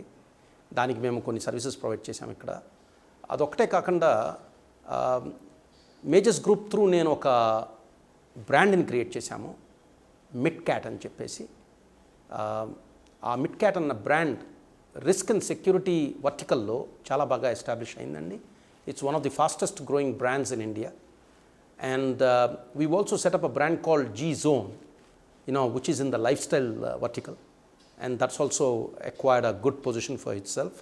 ఈ మధ్యలో మేము మహీంద్రా హాలిడేస్కి కూడా సపోర్ట్ చేశాము. ఈ వర్టికల్స్ అన్నింటిలోకి వెళ్ళి మేము సెటప్ చేసామండి ఇవన్నీ. ఈ రోజున నేను ఆల్ ఇండియా రిసార్ట్ డెవలప్మెంట్ అసోసియేషన్కి వైస్ చైర్మన్ అండి. ఆ పని నేను దాదాపు 10 సంవత్సరాల నుంచి చేస్తున్నాను. అంటే చాలా పనులు ఆల్ ఇండియా రిసార్ట్ డెవలప్మెంట్ అసోసియేషన్లో మా రిసార్ట్ ఇండస్ట్రీని ముందుకు తీసుకెళ్దామని చెప్పేసి చాలా నేను పనులు చేస్తున్నాను అనమాట. అది కూడా ఒక you can say social purpose activity. యాక్చువల్గా చూసుకుంటే కనుక ఇంట్రెస్ట్ ఉంది. అందుకని ఈ ప్రతి దాంట్లో ఉన్న ఏది పి ఉంది చూడండి, లీప్స్, ఇట్స్ ఫర్ ఫిలాంథ్రపీ. ఫిలాంథ్రపీ అంటే ఇవ్వటానికి సొసైటీకి వెనక్కి. ఈ ఆలోచనతో ఉంటూ నేను ఒక సైడ్ బిజినెస్ చేసుకుంటూ చాలా బిజినెసెస్ చేసుకుంటూ, ఎందుకంటే ఇవన్నీ దే ఆర్ వేరీడ్ అనమాట, ఈ అన్నిట్లోనూ పుష్ చేసుకుంటూ నేను 2012లో సోషల్ రెస్పాన్సిబిలిటీ తీసుకుందామని చెప్పి నాకంటూ ఒక సంస్థ పెట్టుకున్నాను నేను. ఆ సంస్థ పేరే Neo Gandhian Aid Organisations India. అది ఒక section 8 not for profit company. అంటే మొదట్లో సెక్షన్ 25 అనేవాళ్ళం, కంపెనీస్ యాక్ట్ మారింది కాబట్టి ఇప్పుడు section 8 not for profit company అనే అంటున్నాం. దాని మెయిన్ ఆబ్జెక్టివ్స్ ఉన్నాయి. ఆ మెయిన్ ఆబ్జెక్టివ్స్ ఏంటి అంటే promote clean thinking and honest dealing and bring together people who are interested in working for the betterment of society, environment and humanity అన్నమాట. దాని main objectives. అది పెట్టుకుని నేను పనిచేస్తున్నప్పుడు మేము చాలా పనులు చేస్తున్నాం దాంట్లో. కానీ అప్పటికీ ఎన్నో చేయాలని కోరిక. ఈ 2-3 నెలల క్రితం I cross my paths with lead India foundation and Sudarshan Acharya గారు. వారు చేసిన పని చూస్తూ క్రితం 40 సంవత్సరాల్లో, లీడ్ ఇండియా ఫౌండేషన్ చేసిన పని చూస్తూ క్రితం 17 సంవత్సరాల్లో నాకేమనిపించిందంటే మా థాట్స్ అన్నీ ఒకటే. There is great alignment in the thoughts and that organisation required a driver. ఆ గ్యాప్ కనపడింది నాకు ఆ ఆర్గనైజేషన్లో. నేను సుదర్శనాచార్య గారితో మాట్లాడుతుంటే వారు నా భావనలని వారు అర్థం చేసుకున్నారు. ఈ మనిషిలో ఆ డ్రైవ్ ఉంది అని చెప్పేసి, ఆ యాంబిషన్ ఉంది, దేశానికి ఏదైనా చేద్దాము అని చెప్పేసి. అందుకని ఆ మాటల్లో మాకు అర్థమైంది ఏంటంటే మన ఫోర్సెస్ కలిపితే ఇద్దరం కలిసి ఇంకా ఎక్కువ సాధించగలము అని చెప్పి ఒక ఆలోచన వచ్చి, అప్పుడు మేమిద్దరం కలిసి డిస్కస్ చేసుకుని, ఓకే మధుకర్ గారు లీడ్ ఇండియా ఫౌండేషన్ ఛార్జ్ తీసుకోగలరా మీరు as a chief executive officer అంటే, yes it requires a driver and I decided to take it అన్నమాట. My profession is building organisations with positive objectives అండి. సో ఈ రోజు నేను ఒక ప్రొఫెషనల్ చీఫ్ ఎగ్జిక్యూటివ్ ఆఫీసర్ కింద లీడ్ ఇండియా ఫౌండేషన్ డ్రైవ్ చేస్తున్నానంటే because it's an organisation with positive objectives. My vocation is helping people shape positive life, balanced life styles. That's my vacation. My mission in life is to assume social responsibilities. So ఇక్కడ నాకు profession machine కలవగలిగే opportunity దొరికిందన్నమాట. ఏది? Lead India ఫౌండేషన్తో పనిచేస్తూ. ఇంకొకటి, lead India foundation objective ఏంటి? To transform India into a developed nation by transforming a minimum of 20 crore youth by 2025 అన్నమాట. అది lead India objective. మా ఆవిడ పేరు సోనల్ అజ్మీరా అండి. She's an amazing person and she's all the strength that I have. Madam నాకు help చేస్తారండి. She's my మీరు అన్నారు కదా మేజర్స్ గ్రూప్, ఇప్పుడు నేను వచ్చి దాన్ని ఏమంటారంటే లీడ్ ఇండియా ఫౌండేషన్తో ఫుల్ స్కేల్లో ఛార్జ్ తీసుకున్నాను. So she takes care of my organisations అనమాట. So that's what she does. She provide, as I said to you, she acts as my anchor. So నేను ఇలా ముందుకు వెళ్ళి ఇవన్నీ చేస్తుంటే కనుక she takes care of whatever I have been building up. లైఫ్లో విజయం ఒక స్టెప్ అండి, ఒక మౌంటైన్ ఎక్కినట్టు అనమాట. ఒక మౌంటైనరు ఒక మౌంటైన్ ఎక్కిన తర్వాత ఇక ఎక్కటం ఆపడం, నెక్స్ట్ కోసం చూస్తాడనమాట.